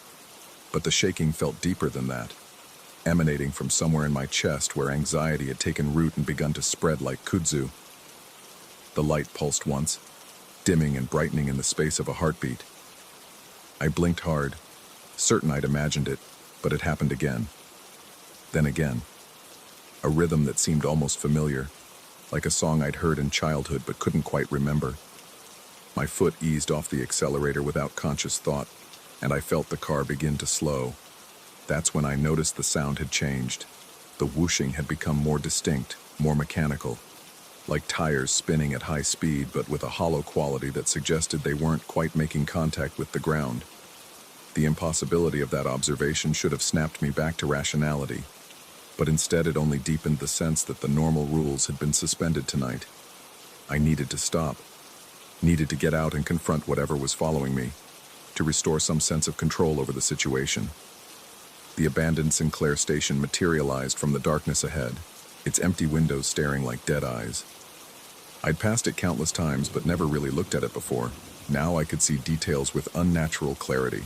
Rust stains running down the white cinder blocks like dried blood, weeds pushing through cracks in the concrete apron, a payphone booth with no phone, just dangling cables. I pulled off the highway and coasted to a stop beside the defunct gas pumps, their analog displays frozen at prices from another decade. The engine ticked as it cooled, each sound sharp as a gunshot in the absolute silence. I sat for a moment, hands still gripping the wheel, watching the mirror. The light had stopped too. It hung there at the edge of the station's property, no longer moving but somehow more menacing in its stillness. Now I could see more of the vehicle it belonged to, or tried to. The shape seemed to shift and blur, as if I were looking at it through water. Dark paint that might have been black or deep blue or forest green, depending on how the light hit it. A sedan maybe, or a coupe. But there was something wrong with its proportions. Something that made my eyes water when I tried to focus too hard. The spinning sound grew louder. I forced myself to breathe slowly, fighting the urge to restart the engine and flee. Whatever game this other driver was playing, I wouldn't let them know they'd rattled me. I was a grown man, not some teenager jumping at shadows. There had to be a reasonable explanation for all of this, but when I finally worked up the courage to turn around and look directly at the car behind me, my breath caught in my throat. The vehicle appeared to be floating several inches above the asphalt, its tires spinning freely in the air like wheels on an overturned beetle. The sound I'd been hearing was those tires, whirring at impossible speed while making no contact with the ground. I squeezed my eyes shut and counted to 10, certain that when I opened them again, the hallucination would have resolved itself into something mundane. A trick of shadow and exhaustion, nothing more. But the spinning continued, growing louder, and when I looked again, the car seemed even more detached from the earth, bobbing slightly as if suspended in invisible water. My hand fumbled for the door handle. I had to get out, had to prove to myself that this was real, or wasn't real. The distinction had become crucial, though I couldn't articulate why. The metal felt ice cold against my palm, cold enough to sting. The moment my feet touched the cracked pavement, the spinning stopped. Not gradually, not winding down like a machine losing power, but instantly. Complete silence slammed into the night like a physical force. Even the ever-present chorus of crickets and tree frogs had fallen quiet. The only sound was my own ragged breathing, which seemed unnaturally loud in the vacuum of noise. I stood beside my open door, afraid to move closer to the other vehicle, but unable to look away. In the sudden stillness, I could hear my heart hammering against my ribs, could feel sweat trickling down my spine despite the cool October air. The headlight continued to burn with that steady, unwavering intensity, but something had changed in its quality. It no longer seemed like the light from a conventional bulb or LED. Too white, too pure, too much like staring into a star. A voice in the back of my mind whispered that I should get back in my car, should drive away as fast as possible and never take this route again. But a stronger voice, one that sounded unsettlingly like my own, urged me forward, step by step across the oil-stained concrete, closer to the impossible vehicle that hung in the air like a fever dream. The smell hit me when I was still 20 feet away. Ozone and hot metal and something else, something organic and familiar that I couldn't quite place. It triggered a memory, faint and elusive, of being very young and very afraid, but the details remained frustratingly out of reach. 10 feet away I could see the driver, or thought I could, a silhouette behind the windshield, outlined by the dashboard's pale glow. Human-shaped but somehow wrong, too tall for the seat or too narrow for the shoulders. The figure's head was turned toward me, watching, but I couldn't make out any features. No eyes, no nose, no mouth. Just a smooth expanse of shadow that should have been a face. 5 feet away, close enough to touch the chrome bumper that gleamed despite the vehicle's apparent age, I noticed something that made my knees weak. There was no license plate. Not just missing or obscured, but the mounting brackets themselves were absent, as if the car had never been designed to carry identification. I reached out with one trembling hand, needing to confirm the reality of what I was seeing. The metal should have been warm from the engine's heat, or at least ambient temperature. Instead, it felt like touching ice, so cold it burned. But it was solid, undeniably real, and that realization was somehow more terrifying than if it had been a hallucination. The driver's door opened, not with the mechanical click and creak of normal hinges, but smoothly, silently, as if the metal itself had decided to flow aside. The figure inside began to emerge, unfolding from the seat with movements that seemed to occur in the wrong order, foot appearing before leg, hand before arm, as if I were watching a film played backward. I stumbled away, my nerve finally breaking, but my feet felt clumsy and disconnected, as if I were trying to run underwater. Behind me, I heard the soft whisper of shoes on pavement, footsteps that matched my own pace exactly. Not pursuing, just following. always following. I reached my car and dove inside, fingers stabbing at the ignition. The engine turned over on the second try, and I threw it into drive without bothering to close the door properly. Gravel sprayed as I accelerated back onto the highway, and for a moment I thought I'd escaped. But the headlight was there in my mirror again, maintaining that same impossible distance. And now I could see others joining it. First one, then two, then half a dozen pale lights strung out behind me like luminous pearls on an invisible thread. Each one belonging to a vehicle that didn't quite look like any car I'd ever seen, all of them floating inches above the road surface, all of them keeping perfect pace with my flight. The speedometer read 95 when I finally saw the lights of town ahead. Real lights this time. Street lamps and neon signs and the blessed normalcy of a McDonald's that stayed open all night. I pulled into the parking lot and sat with the engine running, watching the mirrors. The highway behind me was empty. I waited for an hour, then two, watching for any sign of the pursuing vehicles. Nothing. Just the occasional truck driver pulling in for coffee and gas. Normal people living normal lives in a normal world where cars stayed on the ground and strangers didn't follow you through the darkness with no clear purpose. Eventually I drove home, took a different route, surface streets all the way, staying within the safety of streetlights and civilization. I told myself it had been exhaustion, stress, maybe a minor breakdown brought on by too many long shifts and too little sleep. The mind was capable of remarkable self-deception when pushed to its limits. But 3 weeks later, when I worked late again and had to take the plantation road home, I saw the light once more. And the week after that, and every time since, it's waiting for me out there, patient as death itself, following at that same precise distance. Sometimes alone, sometimes with its pale companions, but always there, always watching. I've tried different routes, different times, even staying overnight in town when the shifts run long. But eventually, I have to go home.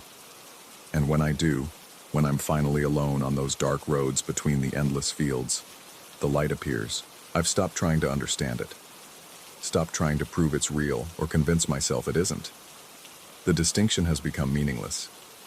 What matters is that it's there, following me through the Mississippi darkness, spinning its tires in the empty air above roads that lead nowhere and everywhere at once. Last night, for the first time, I heard my name. Not spoken aloud, but somehow transmitted through the engine's vibration, spelled out in the rhythm of tires that never touch the ground. My name, repeated over and over like a prayer or an incantation, calling me back to that abandoned station where something waits in a car that shouldn't exist. I think tonight, I might finally answer. The clock on my dashboard reads 11:47 p.m., and the plantation road stretches ahead like a promise. In my rearview mirror, the first pale light has already begun to appear, keeping its faithful distance, patient as winter, bright as a star in the void.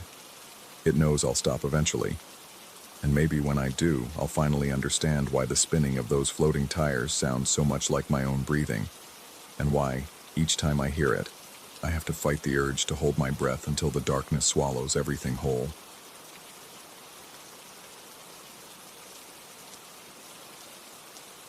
Story 13. The engine died with a wheeze that sounded almost human, a final desperate gasp before the dashboard lights flickered and went dark. I sat in the sudden silence, hands still gripping the steering wheel, watching steam rise from under the hood like incense in some roadside cathedral. The Blackstone Environmental Reserve stretched endlessly on both sides of the narrow asphalt, dense walls of pine and oak that seemed to lean inward, as if the forest itself was curious about my predicament. I'd been driving for 3 hours without seeing another soul, not since leaving the interstate for this scenic detour that my GPS had suggested would save 20 minutes. 20 minutes. The irony wasn't lost on me as I checked my phone. No signal, naturally. The battery icon showed a depressing 15%, and the afternoon sun was already casting long shadows through my windshield. The air outside carried that peculiar weight of deep wilderness, thick with humidity and the rich decay of countless seasons of fallen leaves. When I popped the hood, the radiator hissed like an angry snake, and the smell of antifreeze mixed with something else, something organic and sweet that made my stomach turn slightly. I'm no mechanic, but even I could see the dark puddle spreading beneath the car, and the way the engine components seemed to sag with exhaustion. That's when I heard the footsteps, not the heavy crunch of hiking boots or the careful placement of someone picking their way through underbrush, but the rhythmic, almost musical patter of running shoes on pavement. Two sets of feet, moving in perfect synchronization, approaching from the direction I'd come. I looked up from the smoking engine to see them emerge from the heat shimmer like a mirage made flesh. They couldn't have been more than 17 or 18, both lean and athletic in the way that speaks of serious training.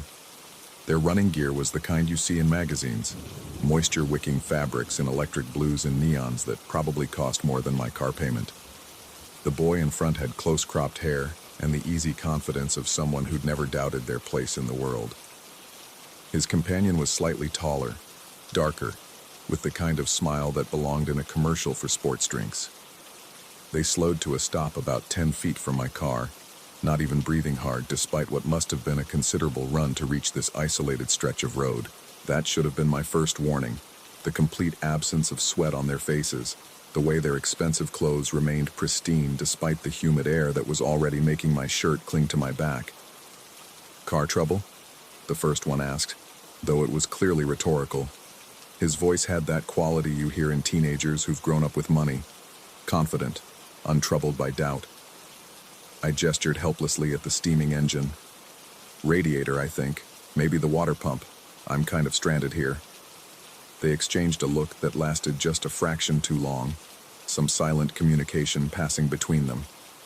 The taller one stepped forward, hands on his hips, in a pose that suggested he was about to deliver good news. "We can help with that," he said. "Battery's probably dead too, right? These older cars, when the engine dies, the alternator stops charging the system." He was right. The dashboard had gone completely dark when the engine quit. But something in his tone made the hair on my arms stand up. It wasn't the words themselves, but the way he said them, like he was reciting lines from a script he'd memorized long ago. "I appreciate the offer," I said, "but I don't think there's much anyone can do without a tow truck." The first boy laughed, a sound like wind chimes in a breeze. "You'd be surprised what we can do. See, we're training for Boston next year, and we've got this theory about kinetic energy transfer. Running generates electrical charges in the human body. Most people just waste it, but we've learned to channel it." I must have looked skeptical, because the taller one jumped in with what sounded like practiced enthusiasm. "It's all about electromagnetic fields. The human body is basically a battery, and when you run fast enough in the right pattern, you can actually create a charging effect. We've been experimenting with it all summer." They spoke with the earnest confidence of true believers, the kind of people who'd fallen down a rabbit hole of pseudoscience and emerged convinced they'd discovered something revolutionary. I'd known people like that in college, brilliant in their own way, but prone to chasing elaborate theories that existed somewhere between quantum physics and wishful thinking. "I'm not sure that's how electricity works," I said carefully. "Trust us," the first boy said, and something in his smile made my chest tighten. "Just get back in the car and try to start it when we tell you to. We'll take care of the rest." Every rational part of my brain was screaming warnings, but what choice did I have? The sun was getting lower, the forest around us was growing darker, and my phone was dying. If their bizarre experiment didn't work, I'd be no worse off than I already was. I slid back into the driver's seat and watched through the windshield as they began to stretch. Their movements were fluid, synchronized, like dancers who'd rehearsed together for years. They bent and twisted with an almost unnatural grace, their expensive gear catching the late afternoon light in ways that made them seem to shimmer. "Okay," the first one called out. "We're going to start running now. Keep your eye on the voltmeter, and when it hits 12 volts, try the ignition." I glanced down at the gauge cluster. The voltmeter needle sat dead at 0, which was about what I'd expected. "Got it," I called back, though my voice sounded strained even to my own ears. They started running. At first, it was exactly what you'd expect. Two teenagers jogging in a circle around my car, their feet hitting the asphalt with that steady rhythm that long-distance runners develop. But there was something off about their pace, something that made me lean forward and peer more closely through the windshield. They were moving faster than seemed possible, not sprinting. Their form remained relaxed, controlled, but covering ground at a rate that made my eyes water when I tried to track their movement. It was like watching a film that had been slightly sped up. Everything just wrong enough to be unsettling without being obviously impossible. The voltmeter needle twitched. I blinked hard, certain I'd imagined it, but there it was again. A tiny movement, barely perceptible, as if something was feeding the tiniest amount of current into the car's electrical system. The boys were running faster now, their figures beginning to blur at the edges of my peripheral vision. When I tried to focus directly on them, they seemed normal enough. But the moment I looked away, they became streaks of color racing around the car. A dull thud echoed from somewhere outside, rhythmic and deep, like a massive heartbeat. The voltmeter jumped, actually jumped, the needle swinging past 4 volts before settling back to 2. My hands began to shake. "What the hell?" I whispered, but the words were lost in another thud, this one strong enough to make the car rock slightly on its springs. The boys were invisible now, except as brief flashes of blue and neon that registered more as impressions than actual sight. The thudding grew louder, more frequent, each impact coinciding with spikes on the voltmeter that climbed higher and higher.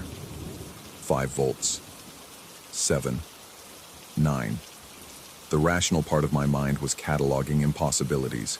Human beings don't run that fast. Electrical fields don't work that way. Cars don't rock from the wind displacement of runners. But the evidence was right there in front of me, the needle dancing past 10 volts as something outside continued its inexplicable circuit around my stranded vehicle. I reached for the door handle, needing to see what was really happening, needing some kind of anchor to reality. The moment my fingers touched the metal, the blur of motion stopped as if someone had thrown a switch. The forest was quiet except for the distant call of a crow and the whisper of wind through pine needles. The voltmeter read 0 again. The boys were gone.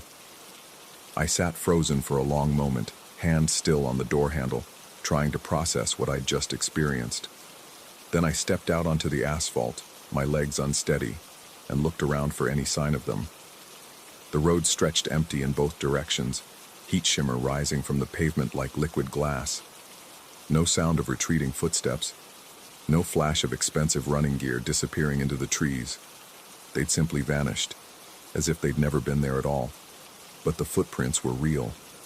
They formed a perfect circle around my car, pressed deep into the soft shoulder where the asphalt met the forest floor. 2 sets of running shoes, the treads so distinct I could make out individual lugs and wear patterns. The prints overlapped and intersected in complex ways, creating a pattern that made my head hurt to follow. I walked the circle slowly, my heart hammering against my ribs as the design became clear. It wasn't just random overlapping. The footprints formed a symbol, ancient and mathematical, burned into the earth around my car like some kind of ritual marking, an infinity sign, perfect and undeniable. I stumbled backward, my rational mind fighting against what my eyes were telling me. Footprints don't lie, but people don't run fast enough to become invisible. Voltmeters don't spike from human electromagnetic fields, but the readings had been real enough. The contradiction sat in my chest like a weight, pressing down until I could barely breathe. I tried the ignition with hands that shook so badly I could barely turn the key. The engine coughed, wheezed, and came to life with a rumble that sounded like laughter.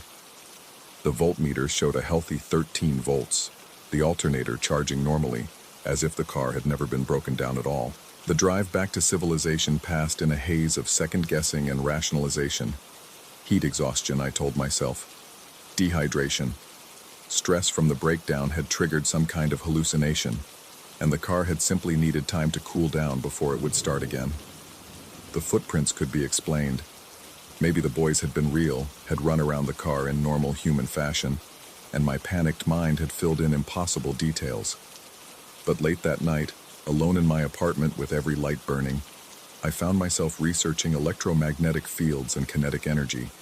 diving down rabbit holes of fringe science and theoretical physics. I read about ley lines and energy vortexes, about places where the normal rules seemed negotiable. I studied maps of the Blackstone Reserve, looking for anything that might explain what I'd experienced. What I found was worse than confirmation or debunking would have been. The reserve had been established in 1987 on land that had previously housed a private research facility, something connected to a defense contractor whose name appeared in heavily redacted government documents. The facility had been closed abruptly in 1985 after what the reports termed an industrial accident that had required extensive environmental cleanup. Most of the details were classified, but one document mentioned electromagnetic anomalies in the area, equipment failures that couldn't be explained by conventional physics. There was a reference to subjects and energy displacement experiments, though the context was lost in black marker. I found 3 other reports of strange encounters on that stretch of road, dating back to the early 90s. Hikers who'd seen figures moving too fast to track. A state trooper who'd filed a report about a broken-down motorist who'd vanished while he was calling for a tow truck, leaving only unusual footprints behind. A geology survey team that had detected impossible magnetic readings in the area before their equipment mysteriously failed. The reports all had one thing in common. They'd been filed, investigated briefly, and then quietly archived without resolution. Official explanations ranged from equipment malfunction to witness unreliability, but the pattern was unmistakable. Something was happening in the Blackstone Reserve, something that didn't fit into normal categories of understanding. I haven't been back to that stretch of road, and I don't plan to. But sometimes, late at night when sleep won't come, I find myself thinking about those boys in their expensive gear, about the perfect synchronization of their movement and the absolute confidence in their impossible claims. I think about the pattern of footprints and what kind of intelligence might create such a deliberate design. Were they human? Were they ever alive in any sense I'd recognize? Or were they something else entirely? Echoes of whatever experiments had once taken place in that forest, energy patterns that had somehow learned to mimic human form and behavior. The questions follow me through ordinary days, hiding behind routine tasks and mundane conversations. I catch myself checking voltmeters in parking lots, looking for patterns in the way people move through spaces, listening for that distinctive sound of feet hitting pavement in perfect rhythm, because part of me, the part that refuses to accept rational explanations for irrational experiences, knows they're still out there, still running their impossible circuits, still offering their strange assistance to stranded motorists who stumble into their territory, still charging batteries with pure kinetic impossibility, leaving infinity symbols pressed into the earth like signatures on a contract I never agreed to sign. The worst part isn't the fear or the uncertainty.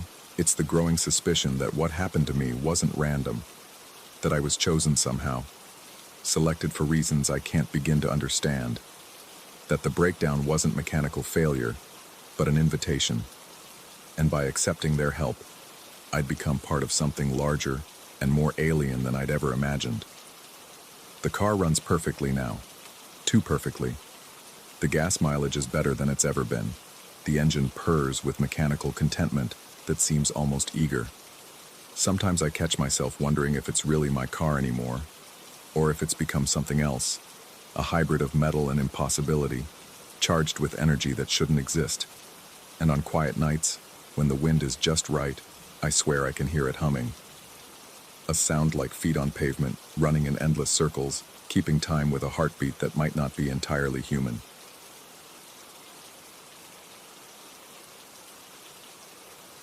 Story 14.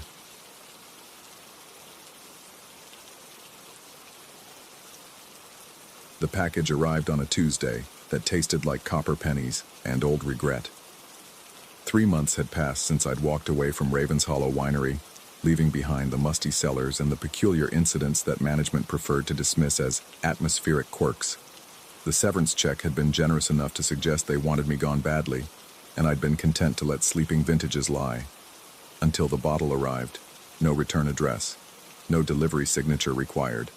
Just a familiar burgundy label bearing the Ravens Hollow crest and a vintage date that made my hands tremble as I lifted the package from my doorstep. 1847. The same year as the bottle we'd found in the sealed chamber beneath the main cellar, the one that had started everything. The bottle felt warm against my palms despite the October chill, and something deep in my chest began to flutter like a trapped moth. I carried it inside, setting it carefully on my kitchen counter, where afternoon light filtered through my windows and made the dark glass appear almost translucent. I should have left it unopened. The cork came free with surprising ease, releasing a whisper of air that carried scents I couldn't quite place. Earth and roses and something else. Something that reminded me of the way mirrors smell when you breathe on them. I poured a small measure into a wine glass, watching the liquid catch the light in ways that seemed almost deliberate. The first sip tasted like memory, but it was the second sip that changed everything. As the wine settled on my tongue, images began to flood my vision. Not memories, but scenes playing out in the surface of the liquid itself.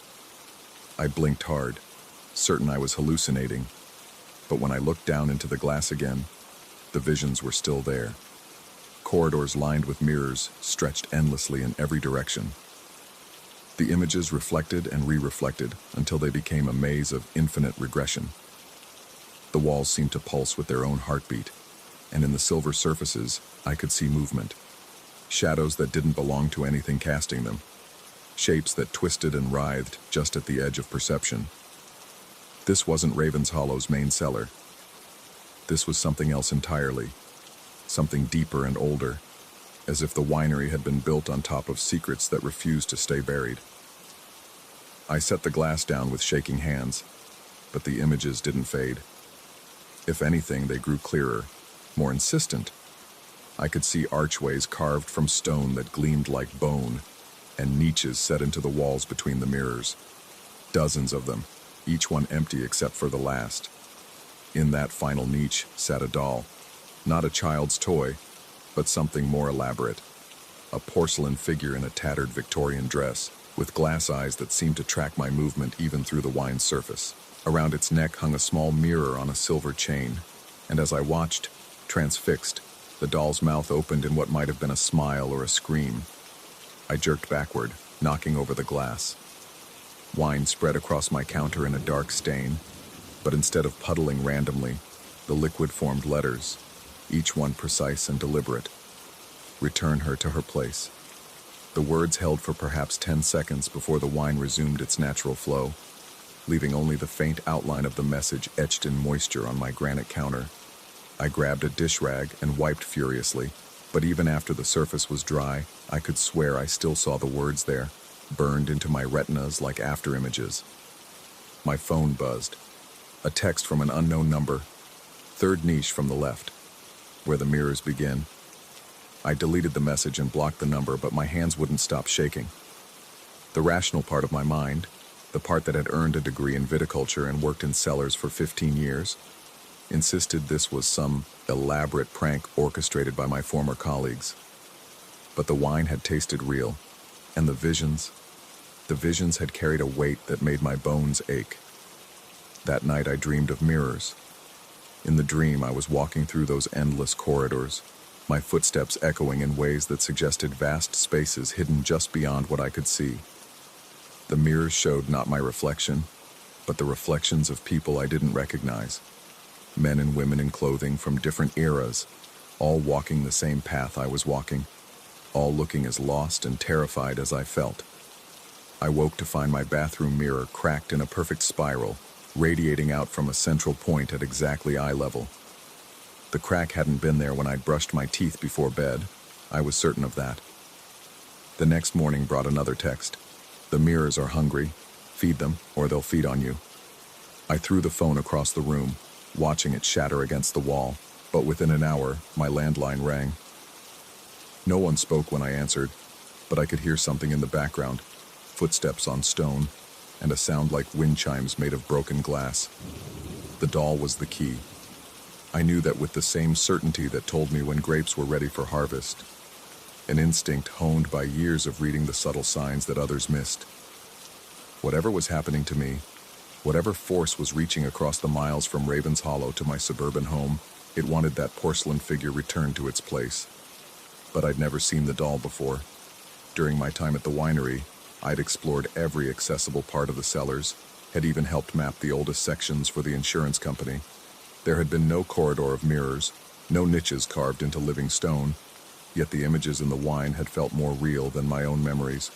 By Thursday, every reflective surface in my house showed that crack, spiral fractures that seemed to spread like infection. My computer screen, the chrome faucets, even the surface of my coffee when the light hit it just right. I stopped looking in mirrors altogether, but I could feel them watching me anyway, their broken gazes following me through my own home. The wine bottle sat empty on my counter, but sometimes I caught glimpses of movement in its dark depths, shadows that shouldn't exist in glass. I wrapped it in towels and shoved it in my closet, but I could still sense its presence like a splinter under my skin. Friday brought rain and a visitor. Mrs. Chen from next door knocked just after noon, her face creased with concern.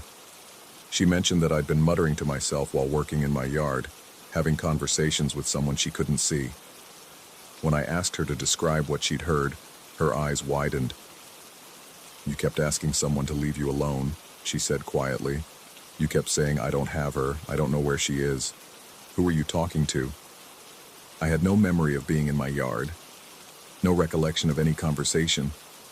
But when I looked out my kitchen window, I could see the muddy footprints I'd left in my flower bed, a pattern of pacing that spoke of agitation and fear.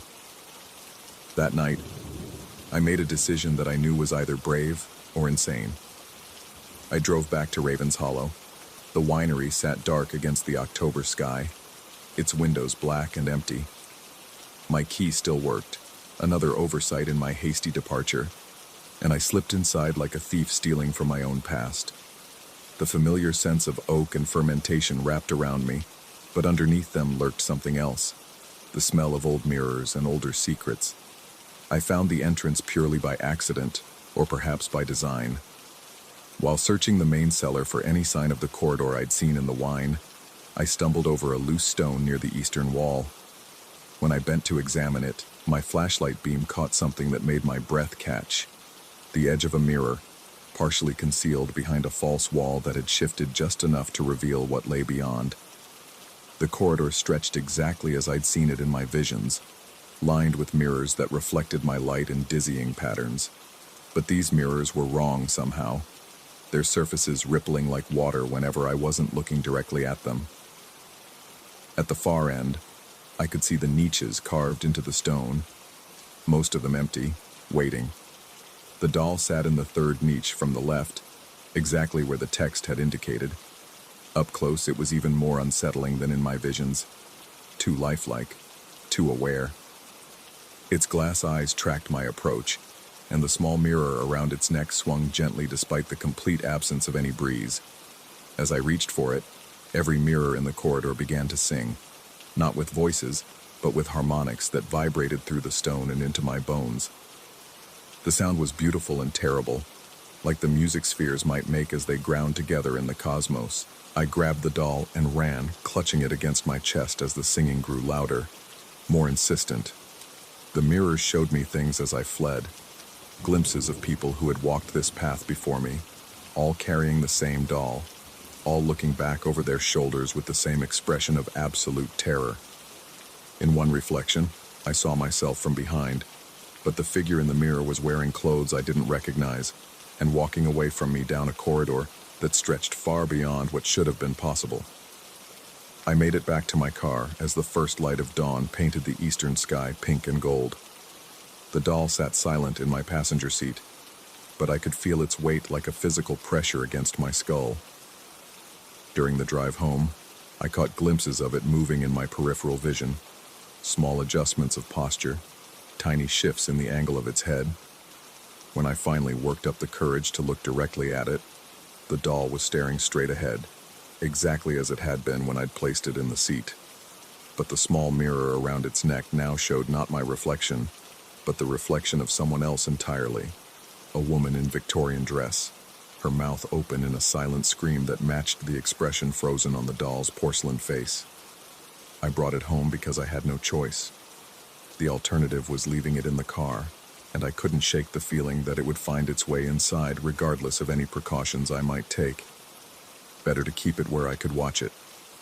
The cracks in my mirrors began to heal the moment I carried the doll across my threshold.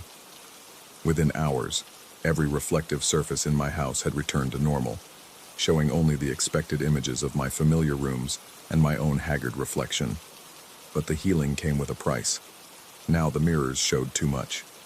In my bathroom mirror, I could see not just my face but the corridor behind it, stretching away into impossible distances. My coffee cup reflected not my kitchen, but that same stone chamber, and in every reflection, the doll sat in its niche, watching and waiting. I tried to return it to Raven's Hollow the next morning, but the winery was gone.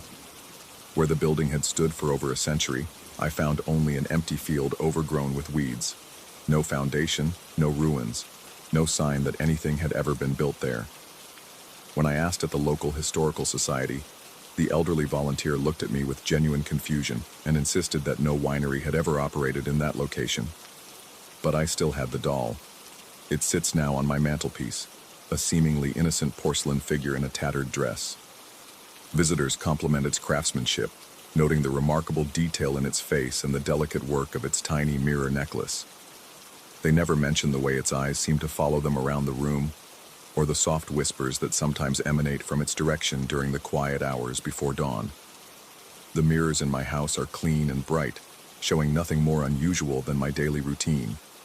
But sometimes, when the light hits them just right, I catch glimpses of that corridor stretching away into darkness, and I know that somewhere in those impossible depths, others are walking the same path I walked, carrying their own burdens toward niches that wait to be filled. The wine bottle remains in my closet, wrapped in towels but never quite forgotten. On nights when sleep proves elusive, I can hear it humming softly to itself, a lullaby made of broken glass and reflected light. Sometimes I think about unwrapping it, about pouring one more glass and seeing what new visions might swim up from its depths. But I've learned patience. The doll has taught me that some hungers are best fed slowly, and some mirrors are better left unexamined. After all, I'm no longer certain whether I found the doll, or whether it found me. And in the small mirror around its neck, my reflection continues to scream in perfect eternal silence.